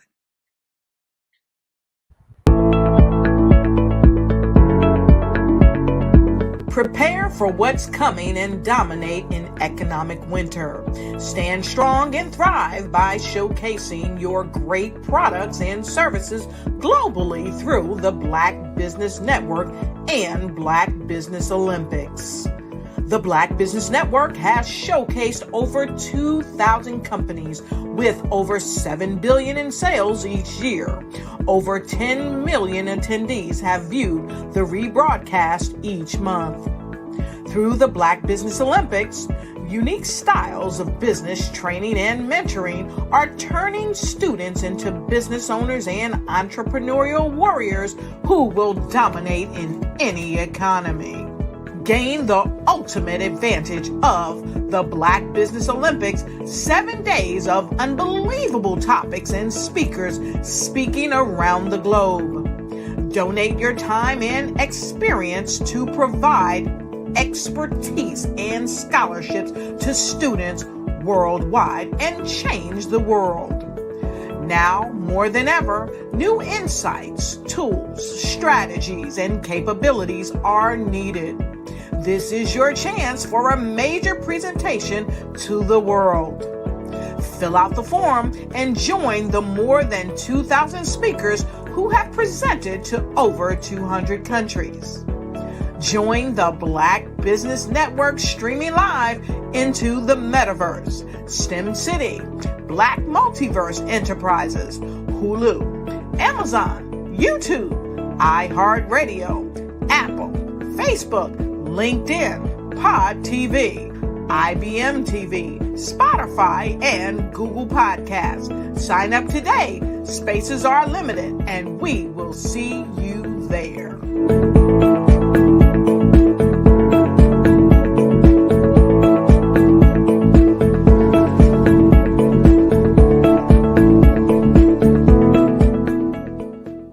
I'd like you to imagine with me, if you will, opening an app where you can collaborate with like-minded individuals from around the world, get inspiration and in-app tools to launch and grow your business, as well as share your knowledge and earn compensation, all in one app. Well, the name of that app is Truso, short for Truly Social. Hi, I'm Matthew Newman, the founder and CEO of Truso, a new concept in social media. Truso is designed from the ground up to be a platform that's both social and empowering for all its users. How exactly do we do that? I'm glad you asked. First, Truso brings the world together via video. Psychologists assert that video provides a significantly more effective connection than audio only. When you enter a community on Truso, you're face to face. Second, on Truso, you don't have to have 1 million followers to monetize. Our business model allows all hosts and moderators to monetize, no matter the size of your following, by 1, producing fee-based content, and 2, inviting others to join the platform as subscribers. Even more, Truso has an in-app resource library with over 100 free resources, forms, and documents to help you build your brand and grow your business. Third, Truso is inclusive. The deaf and hard of hearing communities make up 360 million people worldwide. Unlike audio-only apps, Truso embraces this community, providing a networking platform that allows them to participate via video and closed captioning. We even have a deaf and hard of hearing foundation in the works as well. Fourth, Truso is both social and safe. We refer to Truso as a virtual extension of the beauty shop, barbershop, and brainchild of the community. A place where there's laughter, along with wisdom, growth-oriented conversation, and genuine connections in a safe space. Truso even has proprietary security to ensure we maintain a safe environment for everyone. Where are we at now? Truso is live, y'all. We've launched in beta, and we're acquiring users daily. We have an incredible development and marketing team, plus amazing celebrity influencers at the table, helping us spread the word around the globe, beginning within the African diaspora and beyond by creating a safe space for growth, connection, and collaboration. We're truly excited about Truso. We've created something special for which there is a global market. And we invite you to embark on this journey with us as a shareholder. The future for Truso is truly bright. Join us and let's go there together.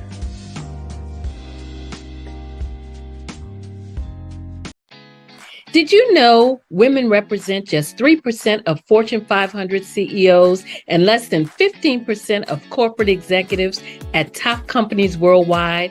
Have you wondered what the secrets are to getting into the top ranks, whether in the private or public sector? Do you want to figure out how to stop being held back in your career or passed over for promotion? Then you're in the right place. Hi, I'm Dr. Madeline Ann Lewis, President and CEO of the Executive Women's Success Institute. I have decades of experience in the military, the federal government, and corporate America, and my mission is to help women succeed and tap into their full potential. I want to reach 1 million plus women around the world to become the leaders they are meant to be.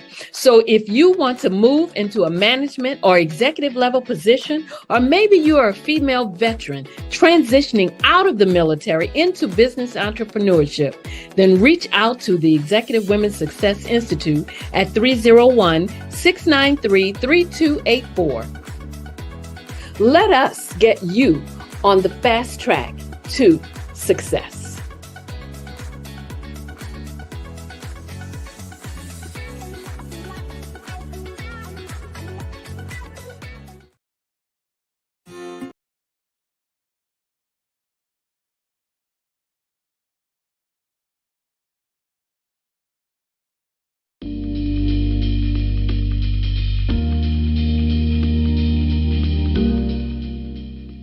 Good day. My name is Meredith Leon McCormick. I am the founder and the editorial director for World Bride magazine.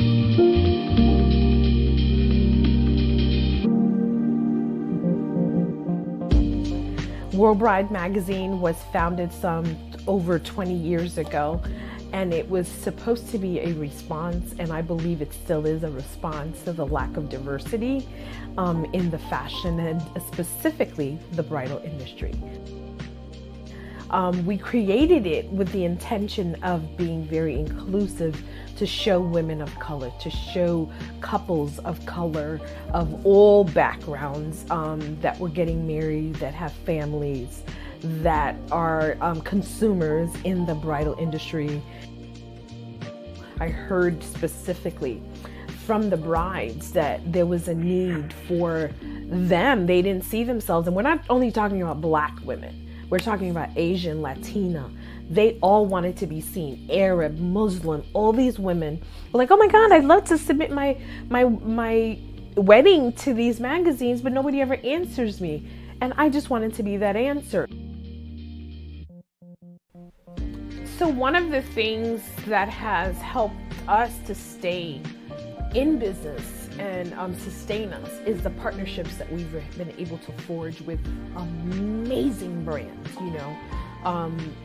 I've been able to call on Chanel and Dior and say, hey, listen, I run a magazine. We need some products. What's going on? Do you have any new things that you're releasing?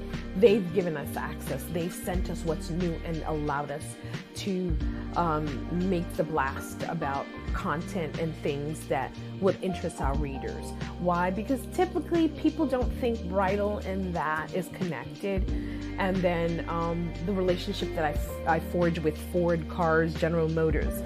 We did a beautiful video where we shot for our one of our issues, and they provided us with a beautiful car, and we were able to show that. Where's the connection? It's all connected. This couple will need to buy a home, will need to buy a car, they will start a family. All of these things are connected. Whereas in the past, everybody only focused on the day of the wedding, we focus on the lifestyle of the couple that's getting married. So World Bride is more than just a wedding day publication that only focuses on the flowers and the cake and what dress you're wearing.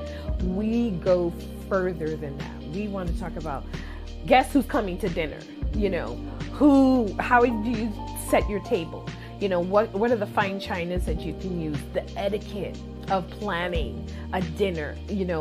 How do you design your home space? We've had guest editors from Doreen Chambers, respected home decor designer who creates beautiful spaces. So for us, and a person that understands marketing, when the brands look at bridal, think outside of the box. You're thinking of the wedding day. We, as a magazine, we're thinking of the lifetime of the couple.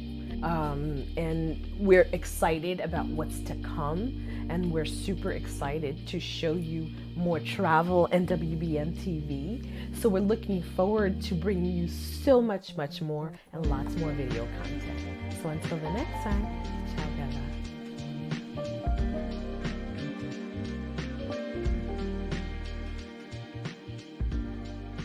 Phenomenal Tanya T. Wise, who is here from the great state of Maryland. Tanya, welcome and thank you for being with us today. Can you indulge our audience a little bit and tell them just a little bit more about who you are and what it is that you do? Well, I love being able to talk to people and have a magnetic attitude, being able to just show them. So I always like to say, level up is Coach at Tanya T.Y. is here. So can you tell our audience, just give them a teaser about what your presentation will be about? So my philosophy is that we should all be living our dream life. So tomorrow I'm going to talk about how you start living your dream life. What are some of the things that you thought about in your childhood that you just kind of let go and dormant? Wow. And I want to reignite that and just give you some pointers and some tips, some tools, some strategies to be able to start living your best life now. And guess what, Rhonda? And leave it inheritance for your legacy.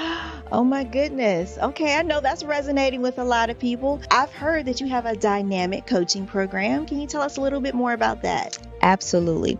So our coaching program help people that have the lack of time, that lack strategies, and lack the confidence to go after their dream life. So we help them implement tools, we help them implement strategies, as well as give them resources so that they can live their best life now and leave that inheritance. Wow. Oh, I love that. I love the leave the inheritance part. Listen, you are dropping some major nuggets, and I know a lot of what you're saying is resonating with a lot of people, but I think we're all curious. How did you even make this transition into the speaking and coaching arena? What's the story behind this? So I started out in finance, and I realized that a lot of people don't necessarily go after their dream life because of the lack of finances or the education behind finances. But it wasn't until I lost my firstborn, my only son, that life changed for me. And where I was going after it all, living the corporate life, hit my 6-figure income and living in my dream house with my dream man, driving my dream car. I nearly lost it all when I lost my son. And so I realized it only takes one financial catastrophe that can change your entire life. That's what made me start All New Beginnings. Because no matter what's going on in life, there's a new beginning. And because of that, we develop a program called Wise Minded. My little slogan is, don't just dream it, let's live it. If they want to connect with you or work with you, what is the best ways for them to be able to do that? Well, for my social media guru, you can connect with me on every single social media platform as Tanya T. Wise.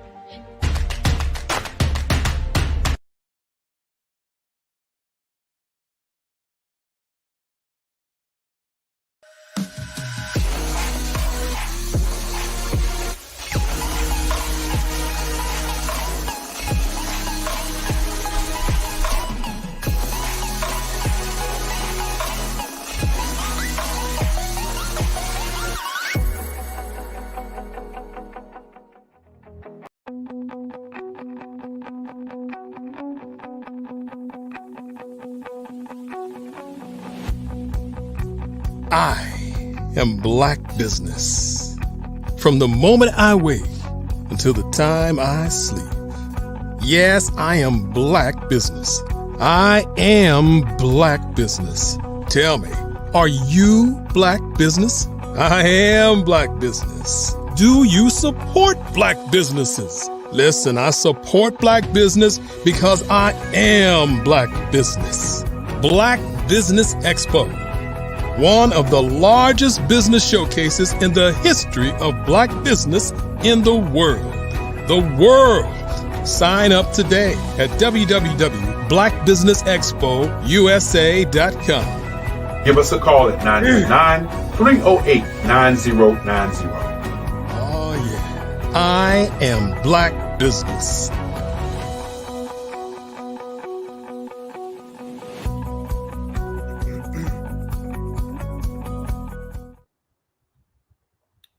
Good morning, business owners, entrepreneurs, thought leaders, and corporations. Welcome to the Black Business Network. My name is Sidney Wormsby. I'm CEO and founder of Strategic Solutions, Huertas e Decus LLC, where we help small and mid-sized businesses grow their revenues and their profits. I'm your business moderator for this morning on the Black Business Network. And the Black Business Network is a 24-hour business network showcasing Black businesses, business owners, entrepreneurs, and thought leaders worldwide. We have speakers from North Carolina, London, Singapore, Africa, Japan, and cities all over the United States. The Black Business Network is a global community sharing its business knowledge to empower, to inspire, and to educate businesses about business. Our next speaker is Miss Loretta McNary. She's a multi-talented individual. She's a radio show host, empowerment speaker, and an award-winning author. Each week on her shows, Loretta talks to celebrities, medical experts, fashionistas, best-selling authors, and everyday unsung heroes, real people offering real solutions to everyday problems. She brings a blend of high energy, fun, laughter, sophistication, and realness to TV talk. From her own personal life experiences that she draws upon, she informs, educates, and motivates while covering a varied and wide range of hot topics, including health and having healthy relationships, finance and fashion, beauty, technology, social media trends, fitness, and entertainment, all to help inspire her audience to embrace and create positive change in their lives.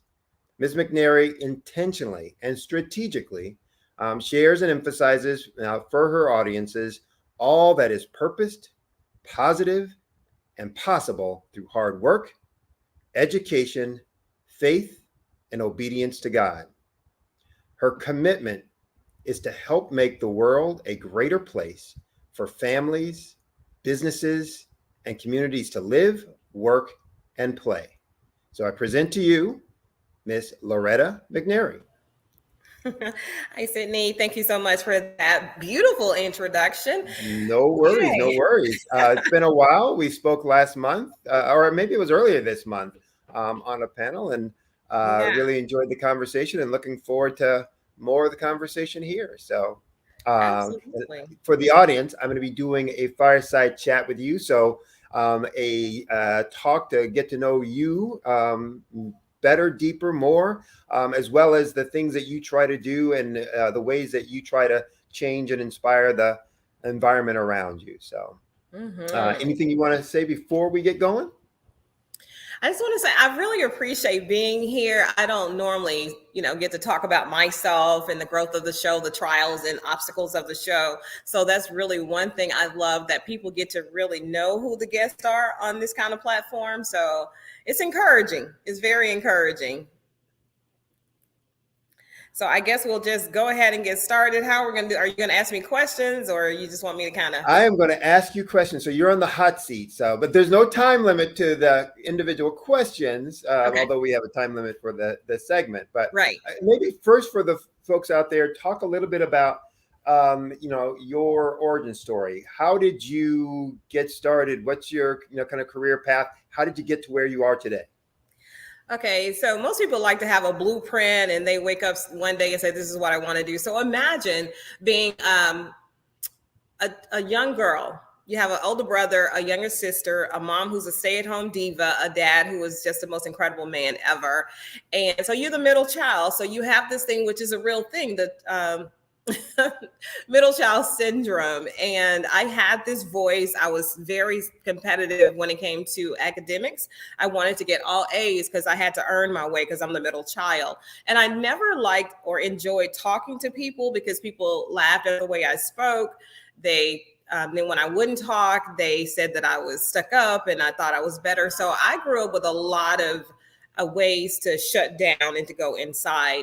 And to be able to share my journey and to talk to celebrities and thought leaders and influencers every day, it's so ironic to me. My mother and I laugh about this all the time. I was a shy young girl growing up, didn't want to talk, and now I do this for a living. So I just want to tell people, don't mock small beginnings. Parents, don't shut your children's dreams down at all, ever. If they want to beat on the walls, just get them a drum set or create one. If they love art, you may not see the beauty in that art, but eventually that beauty will manifest. So I just want to start there. So we all have something, and some people have 2, 3, 4, 5, 6 talents or things that they can do.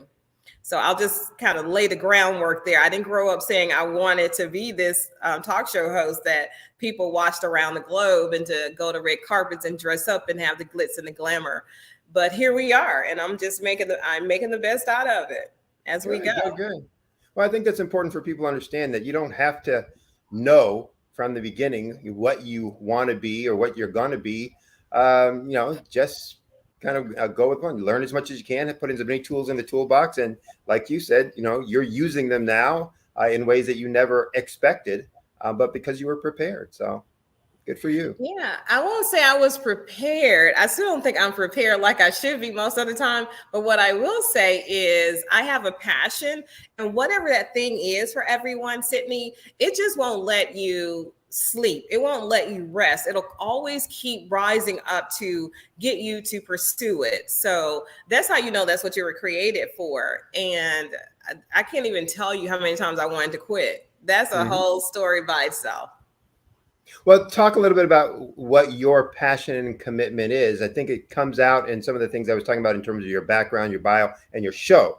But just to be clear and specific with folks, what is your kind of driving passion and commitment, and how did you develop that? So my driving passion and commitment is just spending time with people and pouring into them so that they realize they too have a gift, and not to just be so impressed or wishing about somebody else's life or their thing. We all have our thing. And so I want them to understand that first and foremost, there is something that is so uniquely you, that you're brilliant in, you do it differently and better than anybody else that you know, and it can take you far. We all have it. So mine has been communications and listening. I was a listener before I became a talker. Like I said, I didn't want to talk. So, and to be offered a radio show, I didn't even know anybody who had their own talk show on the radio when I got mine, but I was offered it because of what people were saying about me when I wasn't in rooms, and when I was in rooms, how I carried myself and how I was able to communicate whatever the subject was at the time, and then get people to buy into what it was I was saying. So that was pretty much how I started. I got a gig at a radio station as a standby, and that standby turned in 2 weeks into me hosting my own 2-hour show on a Sunday on a gospel radio station. And that show became #1 out of 28 markets at the time. So if you're really committed to it, it'll happen for you. And the steps will be provided to your soul. Good. Well, you have an inspirational story, and I'm sure there are folks out there right now going, I want to be her. I want to be just like her. But I'm also sure that it wasn't without some obstacles and bumps in the road. So can you share with us maybe one of the most significant challenges that you faced in your career and how you overcame it? The one that stands out now, because I'm going into my 17th year next month, end of next month.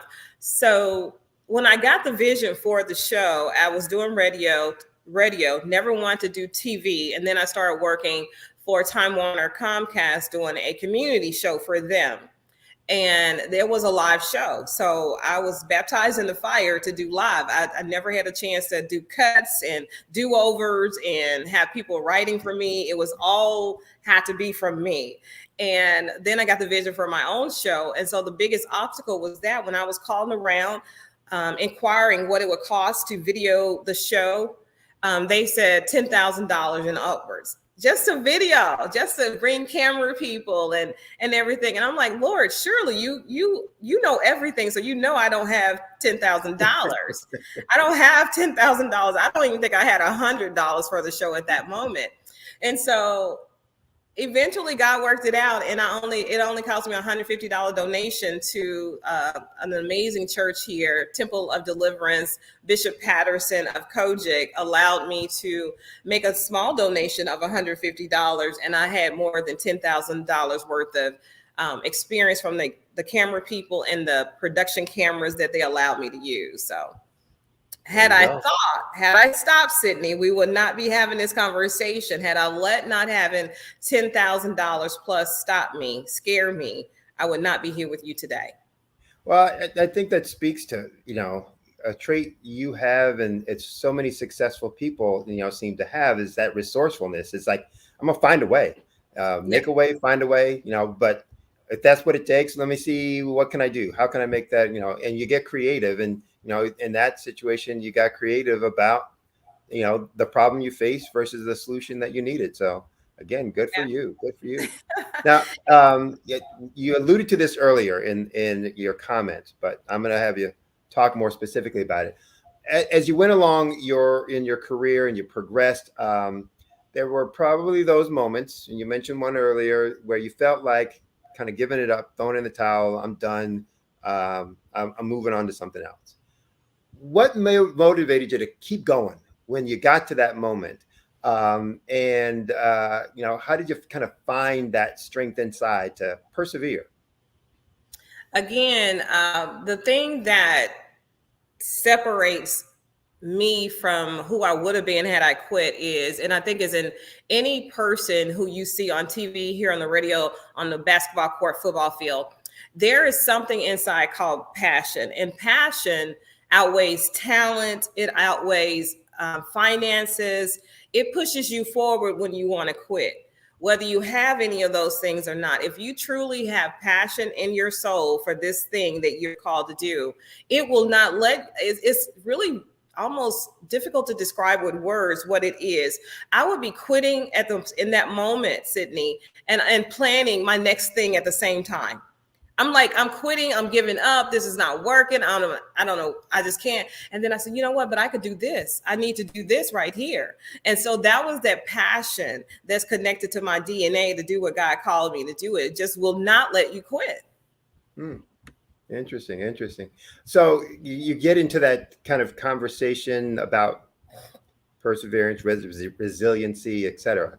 And obviously you're saying that that's a key trait that helped you be successful, to be where you are right now today.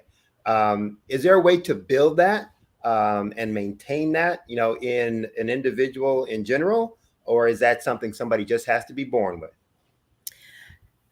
We're all born with it, but what you have to do is to connect with it and identify with it. You have to discover it.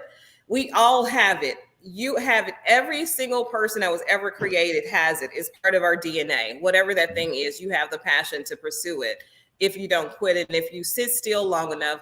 Because I think had I had the money, I don't think I would have had the longevity. I wouldn't have learned and made the connections that I have, because I would have threw money at it. I would have threw resources at it. So I'm really very grateful and thankful that I could not write that $10,000 check, because I would have been giving up my creativity. The person wanted to own a percentage of my company for that $10,000 plus dollars. And then there were people who didn't want to work with me because I could not pay them this what I thought was crazy amount of money. But the people who stuck with me, we are flying high. We're flying high when they said, okay, Loretta, I believe in what you're doing. I know you're going to turn this thing around. I'm going to do this for you. I'm going to share this with you. I'm going to open this door for you. And they were paying it forward. And now they're all successful in their thing, because I've been able to gather connections and resources to help pass on. So, and I didn't have to convince these people of that. Matter of fact, I was trying to talk them out of helping me because I couldn't pay them what they were worth. So the thing that stops so many dreams is what people think they have to have all this money. Now, sometimes you do. You really do. Either you're going to have that grit and that determination, or you're going to have the money. You're not going to fly without one or the other. So just be sure that if you don't have the funds and the resources, be willing to do what you have to do legally and morally to make it happen. And ask for help. I think the point that you're making there is around again, the resourcefulness, creativity of it, saying, hey, I may not have the tangible dollars, but I have the ideas and the ability to maybe convince some folks to help me out, or to work with me, or to structure things differently, et cetera. That helps you get there. One of the things I used to do when I managed groups was when they would come to me for funding, can you approve this dollar to do this project? My first response to them was, if I gave you nothing, what would you do? And I'd make them give me a plan for what would they do if they had no dollars. And I think that's what you're talking about there is, hey, you got to have a plan then. What are you committed to? How would you do this? What would you make happen? And it starts showing somebody your commitment, but it also helps you to start getting your ideas straight. You're like, oh, I'm going to need to do this, that, and the other. So that's great advice, that you're giving folks. So the industry you're in is obviously very, very competitive. A lot of folks want to be in it. When they're in it, don't want to leave it, etc.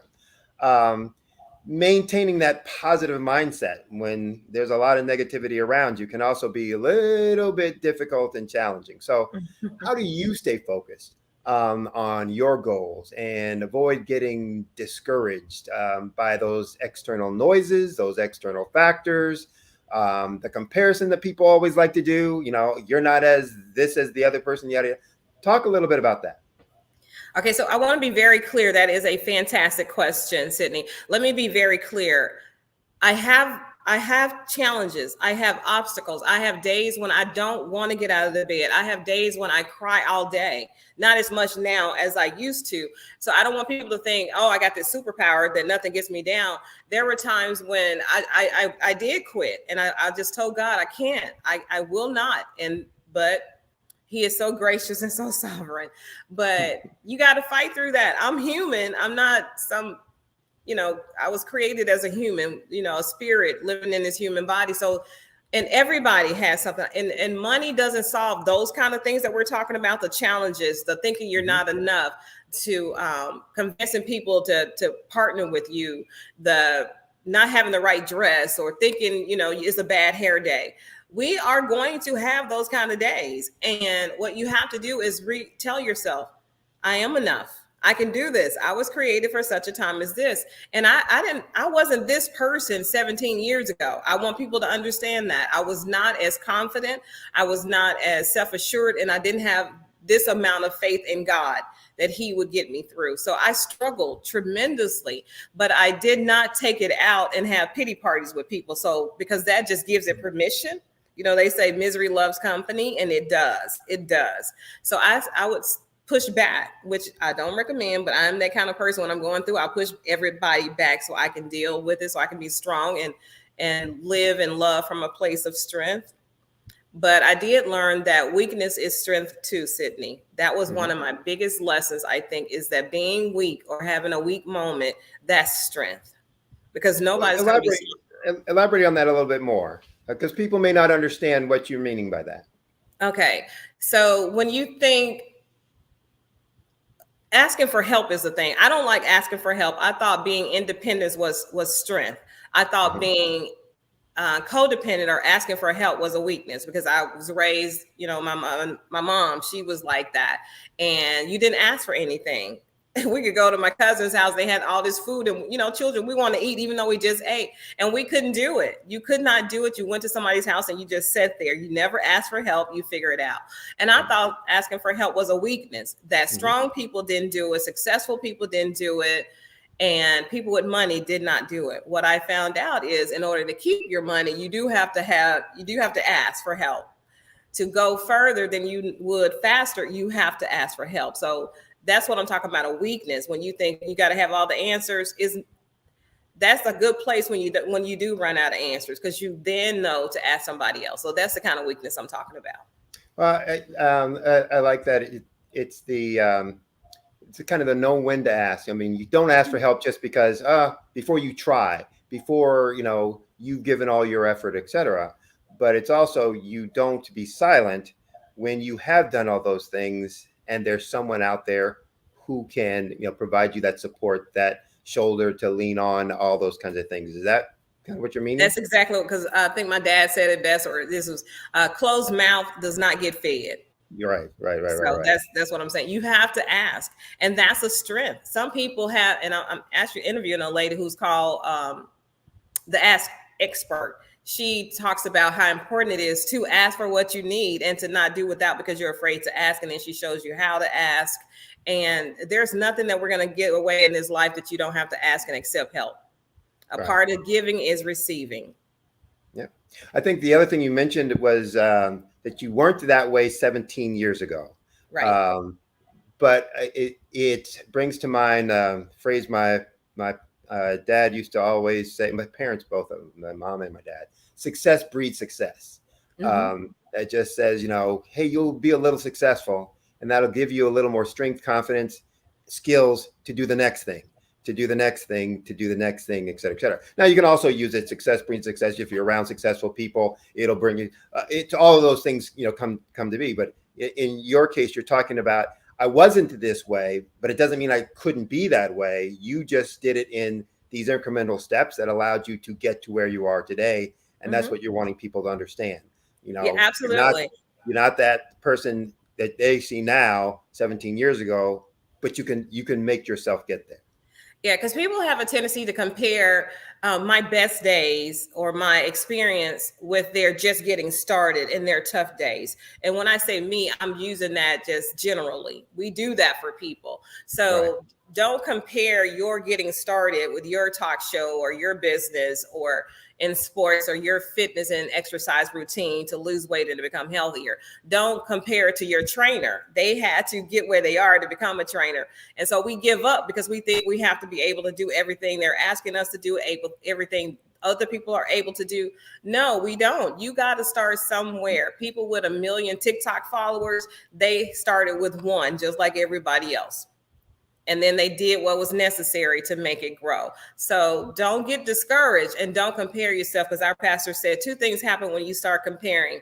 You either get super arrogant about who you are, or you start beating yourself down. And both of those are incorrect ways to be. Comparison never leads to good.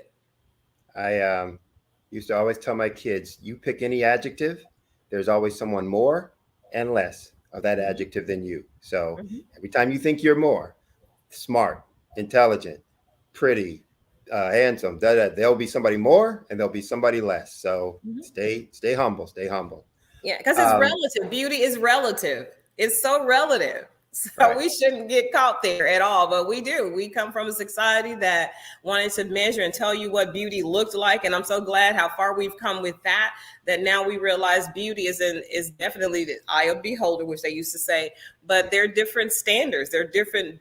What is beautiful to me may not be beautiful to somebody else. What a man thinks is beautiful to me, another guy will say is not. And what I think is handsome in a man, another woman's going to say is not. So we should be, so far, it's 2023. We shouldn't be just cataloging people by outer appearances. We should be cataloging them, like Dr. King said, by their character. We how do it they in so make many. them feel. We do it in so many areas, though, too, Loretta. We compare GPAs when we're in college. We compare who's the best of all time, and the NBA or da da da. It's like, look, there's so many things. When you're talking about your GPA in college, did you have the same professors that I did? Did you take all these classes in the same combination that I did? Did you have the same living environment that I did? When we talk about an NBA, did you work, play in the same time? There's so many things that go into what someone has to, overcome, obstacle, deal with, etc. It is difficult to compare, and there's no need to compare. I got mine, you got yours. How can I help you get more? How do you help me get, more, etc. So. Yeah, absolutely. And the only time we should compare is compare ourselves to ourselves yesterday. Are we better than we were yesterday and the day before? Because people like to say, I'm not changed. I'm never going to change. I think that's the worst thing you can say, because if you're the same man or woman you were 10 years ago, or even 5 years ago, or 2 years ago, then that says that's not a big thing to be, to cheer about. Right. We're called to change and to grow and to evolve every day. We should be better. And you get to decide what better is for you. But I think we should live our truths, and we should allow other people to do that, but share the things that were that helped us become who we are and to get where we are today. Because some people say, well, Loretta, I'm on early mornings. That's my sweet spot. I want to be on when I know people are up searching for information. And so I'm on like anytime after midnight all across the country in the globe. Usually between 1 a.m. to 6 a.m. And I'm on because we're a fluid community. Everybody's not watching TV from 9 to 9, right? People have to work. People have different shifts. They have different sleeping patterns. We have different time zones. And so that early morning, I hit everybody. And I have just as many people watching me as people who will come on at 10 a.m. in the morning versus a 3 a.m. and the feedback I get is amazing. I love being America's favorite overnight host. I've always loved when people say that to me. So don't let somebody else determine your value, and don't just let people say, oh, your little business or your little consulting business, or how's your little pet care business, how's your no, baby, take the little out and then stop saying it yourself. I cannot stand it when people try to make somebody feel comfortable with their success by saying little. No, little is so average, and it's so it's not enough. Average is just not enough. Good is not even enough to me anymore. Don't even tell me I'm good, because I'm gonna think you're saying I'm average. Good. That's good feedback. So a lot of times people have this idea, or we're told that there's a standard way to do something. A standard plan. This is the way. These are the steps. If you want to get here, you got to start A, then to B, and then to C is good. You've obviously, and you mentioned or alluded to it earlier, had some, different paths, unconventional ways. Talk about maybe one of the most unconventional decisions that you made, and that maybe was a game changer, turned your whole career around, or made the big difference, in your life, whether it was career or business or whatever. Okay, so I was celebrating my 1-year anniversary in 2007, going into 2008, and I heard that there was the Stella Awards, that somebody you could get credentialed for it, and I had never been credentialed for anything, right? And so I did my research. I just contacted the people. I said, I know I missed the deadline. I just want to know what I need to do for 2008, 2009. And next thing, I get an email saying, oh, we have room for you. We're going to approve you right now. And then I got to thinking, well, if they'll do it, what are the other awards show? See, I didn't have a blueprint. I took the untraditional route to where I am. I didn't start in media like Oprah. I didn't have a famous name like a lot of, like the Jennifer Hudsons, and get a show. I had to build this thing. And now I'm like side by side with these people. And I own everything. So nobody can say, hey, we don't want your show anymore. We're going to put somebody else on in that time slot. I own it. I own my time slot, so nobody can take Loretta McNary's show off. So those decisions to do that and to just go for it and not tell myself no, it got me in the Oscars. It got me in the Image Awards. It got me amazing celebrity interviews. I'm on the red carpet with companies and magazines and TV shows from around the globe. And here I am. I barely had enough money for my flight and my hotel, but I'm holding it up together like all these amazing other people that people would recognize by their name, with $2 in my pocket, literally, with a bottle. Never let them see you sweat. Never let them see you sweat. Never let them see you sweat. You just show up with your A game, and who knows? They don't need to know. Yeah. What's the thing about the duck? Never see how hard they're paddling underneath. Yeah, right? That's one. It's so smooth on the water. Under that water, it is just tearing it up. So that's me. I get that comparison a lot. Yeah. Because I'm very transparent with what I didn't have. I did not have the finances. I just would go though, and the Lord made a way. Well, you seem not only confident, but like you're a risk taker. So the fear of failure often holds people back. What if I look stupid? What if I look bad? What if it doesn't work? What if? The biggest thing, they said, what if they say no? And I struggle with that a lot. I still struggle with what if they say no? And then I'm like, what do I have to lose though if they say no? Right. Take my pride out of it. I don't lose anything. And then what if they say yes? So a lot of the time, I was told by my spiritual mom, she said, your fear is what if they say yes? I was preparing myself. I prepared myself by not asking, by saying, what if they say no? But you have to be prepared for are you really prepared for if they say yes? That's something to think about. So, so you're saying you had to deal with kind of the internal of, am I afraid of success? Is that? Yes. And so that would be your question to folks. Hey, are you really ready for, prepared for, interested in, afraid of? Are you afraid of being successful, et cetera? Are there things that people need to do to be ready to be outside their comfort zone? Because when you get success, it means something changed. And change isn't always a comfortable thing for people to deal with. So are there things that you experienced in terms of being comfortable when you got what you asked for that you then had to deal with and address as well? I'm going to answer that question two ways, Sydney. When I would get what I asked for, then I would go back to acting like that never happened. Yeah, and that's horrible because the Bible talks about putting old wine in new wineskins and it burst. Right. So I was living two lives for a long time. I was Loretta McNary, and then I was the Loretta McNary show Loretta. And because some people can take me as Loretta McNary show, host of my Loretta McNary show, because they grew up with me, they used to work with me, or they never heard of me. So they wanted me to just be the person that they're comfortable with and say Loretta McNary. And so I would go and interview celebrities. I would have these red carpet moments, and I would have on these beautiful $5,000 evening gowns, and then go back to my corporate job and pretend none of that happened. Well, I was denying who the Lord had created me to be and who had allowed me to do it. So people do that with success. You're going to have to give up some stuff.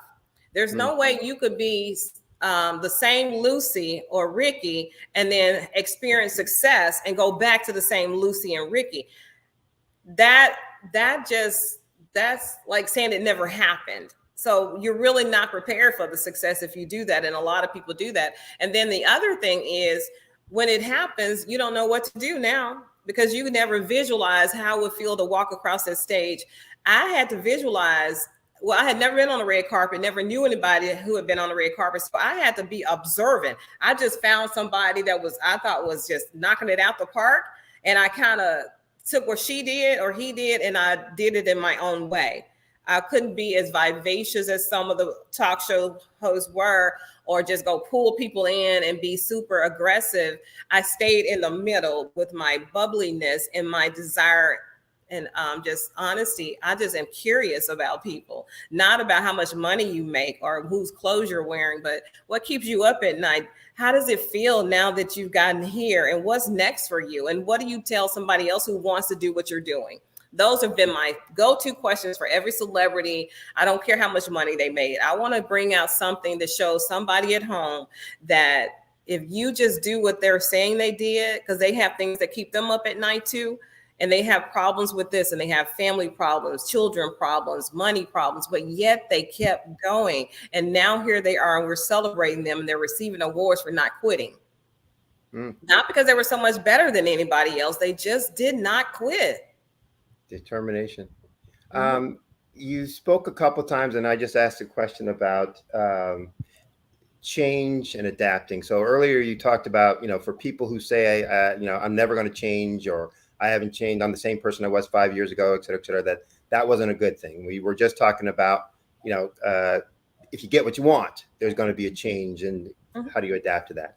Talk about, the advice that you could give folks about how to be ready for change and to adapt to change in your industry, in your personal life, etc., in ways that allows you to take advantage of the things that might be around you, or to prepare yourself for moving forward. Okay, so the change and adaptability. Don't just change for that moment and adapt to the circumstances. Become who that person is. Become you at your highest level and stay there.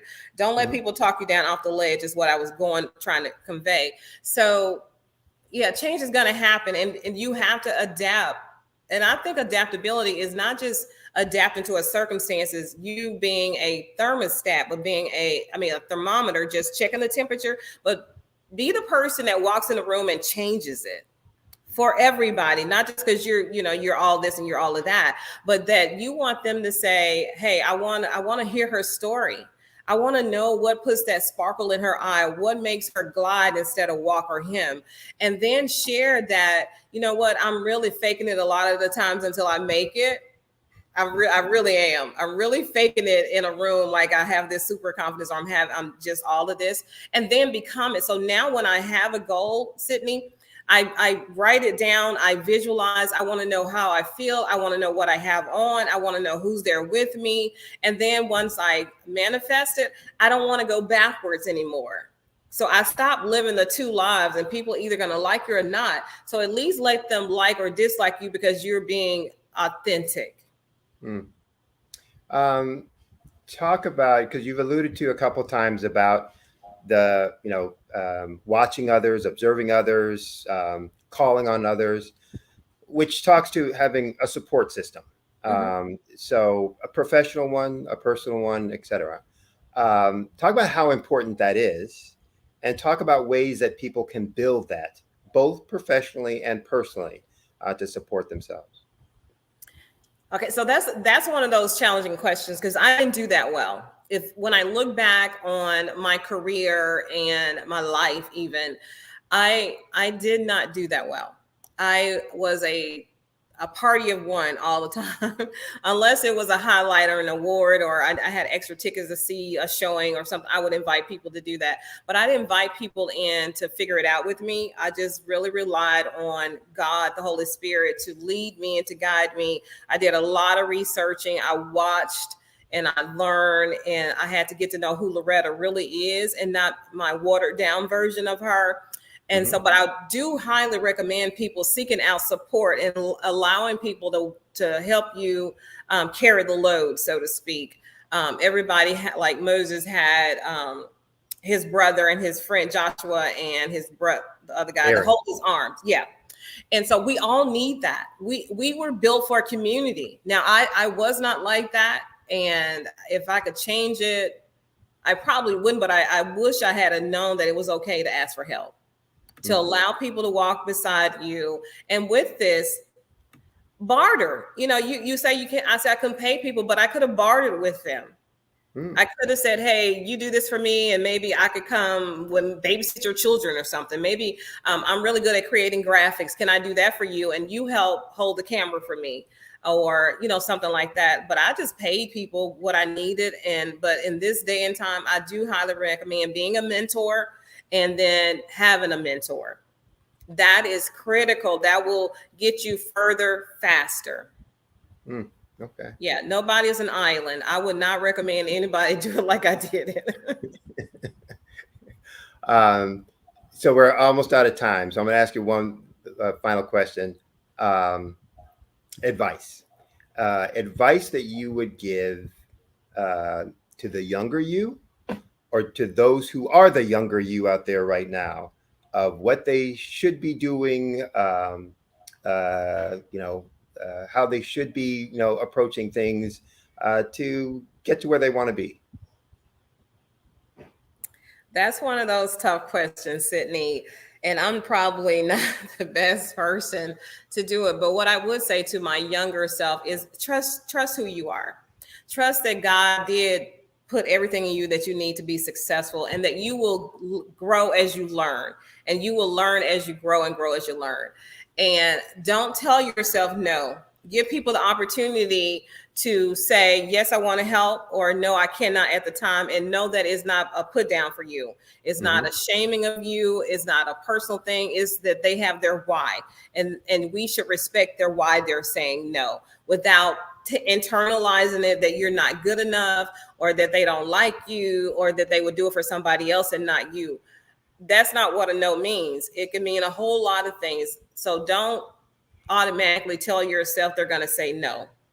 I would definitely tell my younger self that, and I would definitely tell people who are coming up behind me and with me and on the side of me, you got to do the ask. You got to ask for help.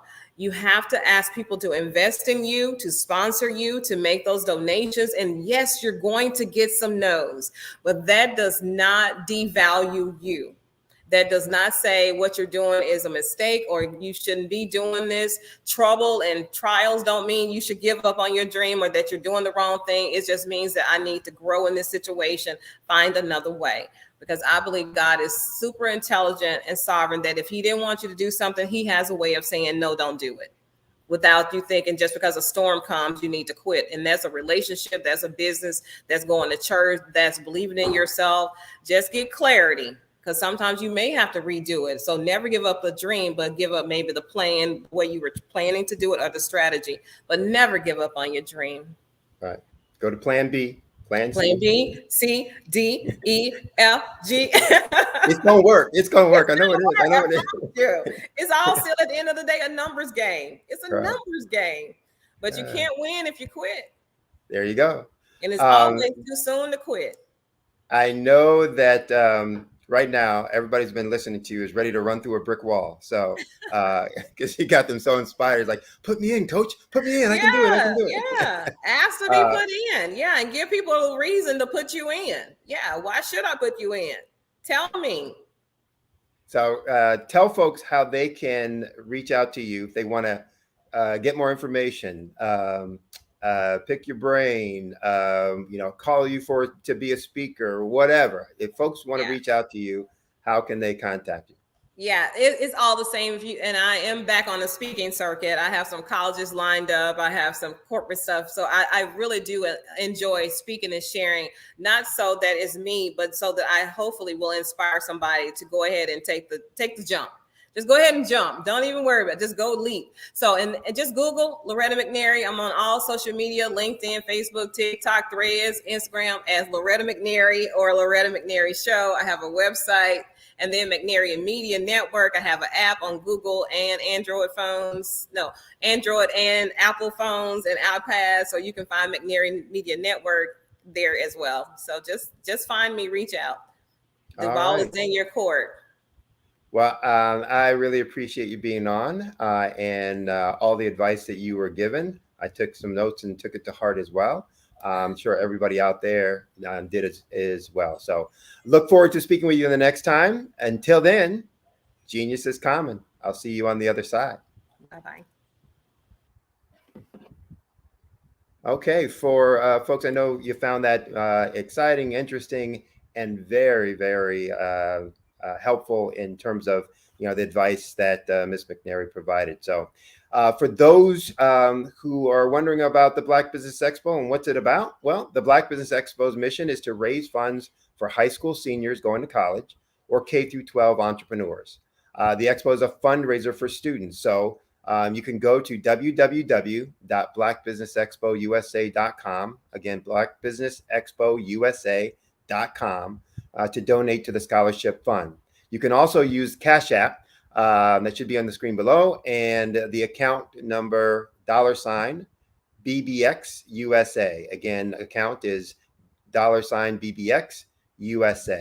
Our goal is to give laptops and up to $5,000 to 10 students. And students, you can go register at www.blackbusinessexpousa.com. Every dollar counts. So we want to remind you to donate to the scholarship fund. We want to thank all of our Black Business Expo USA sponsors for the month of July 2023. Those sponsors include NC 100, Moody Capital Partners, Suede Soul, Lotus Ritchie Coaching and Training, Carolina, Virginia Minority Supplier Development Council, Step Management, BHS and Associates, Margie McLean Foundation, Inc., Genius is Common, Earth Essentials, Milani Shani Global, the Executive Women's Success Institute, Equality Coaching Company, Superwoman Business Services, Creative Force Studios, Lee Entertainment, Artists App Design, Black Business Expo USA. And remember, genius is common, and I'll see you on the other side.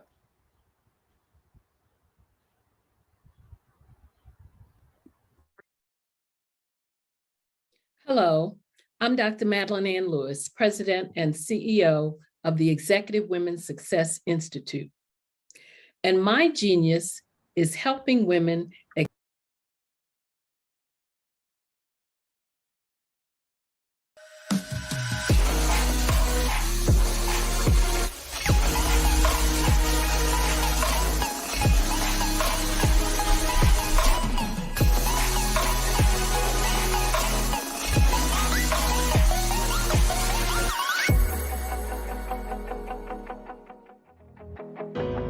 I am Black business. From the moment I wake until the time I sleep, I am Black business. I am Black business. Are you Black business? I am Black business. Do you support Black businesses? I support Black business because I am Black business. Black Business Expo, one of the largest business showcases in the history of Black business in the world. Sign up today at www.blackbusinessexpousa.com or call 919-308-9090. I am Black Business.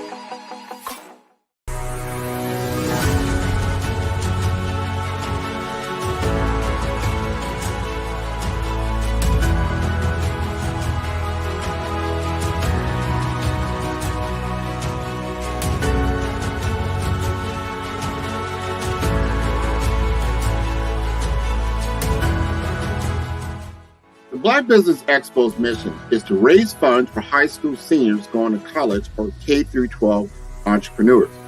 This expo is a fundraiser for students. Please, you may go to www.blackbusinessexpousa.com to donate to the scholarship fund or use the Cash App at $BBXUSA. Our goal is to give laptops and up to $5,000 to 10 students. Students can register online at www.blackbusinessexpousa.com. Every dollar counts. Please donate to the Black Business Expo USA Scholarship Fund.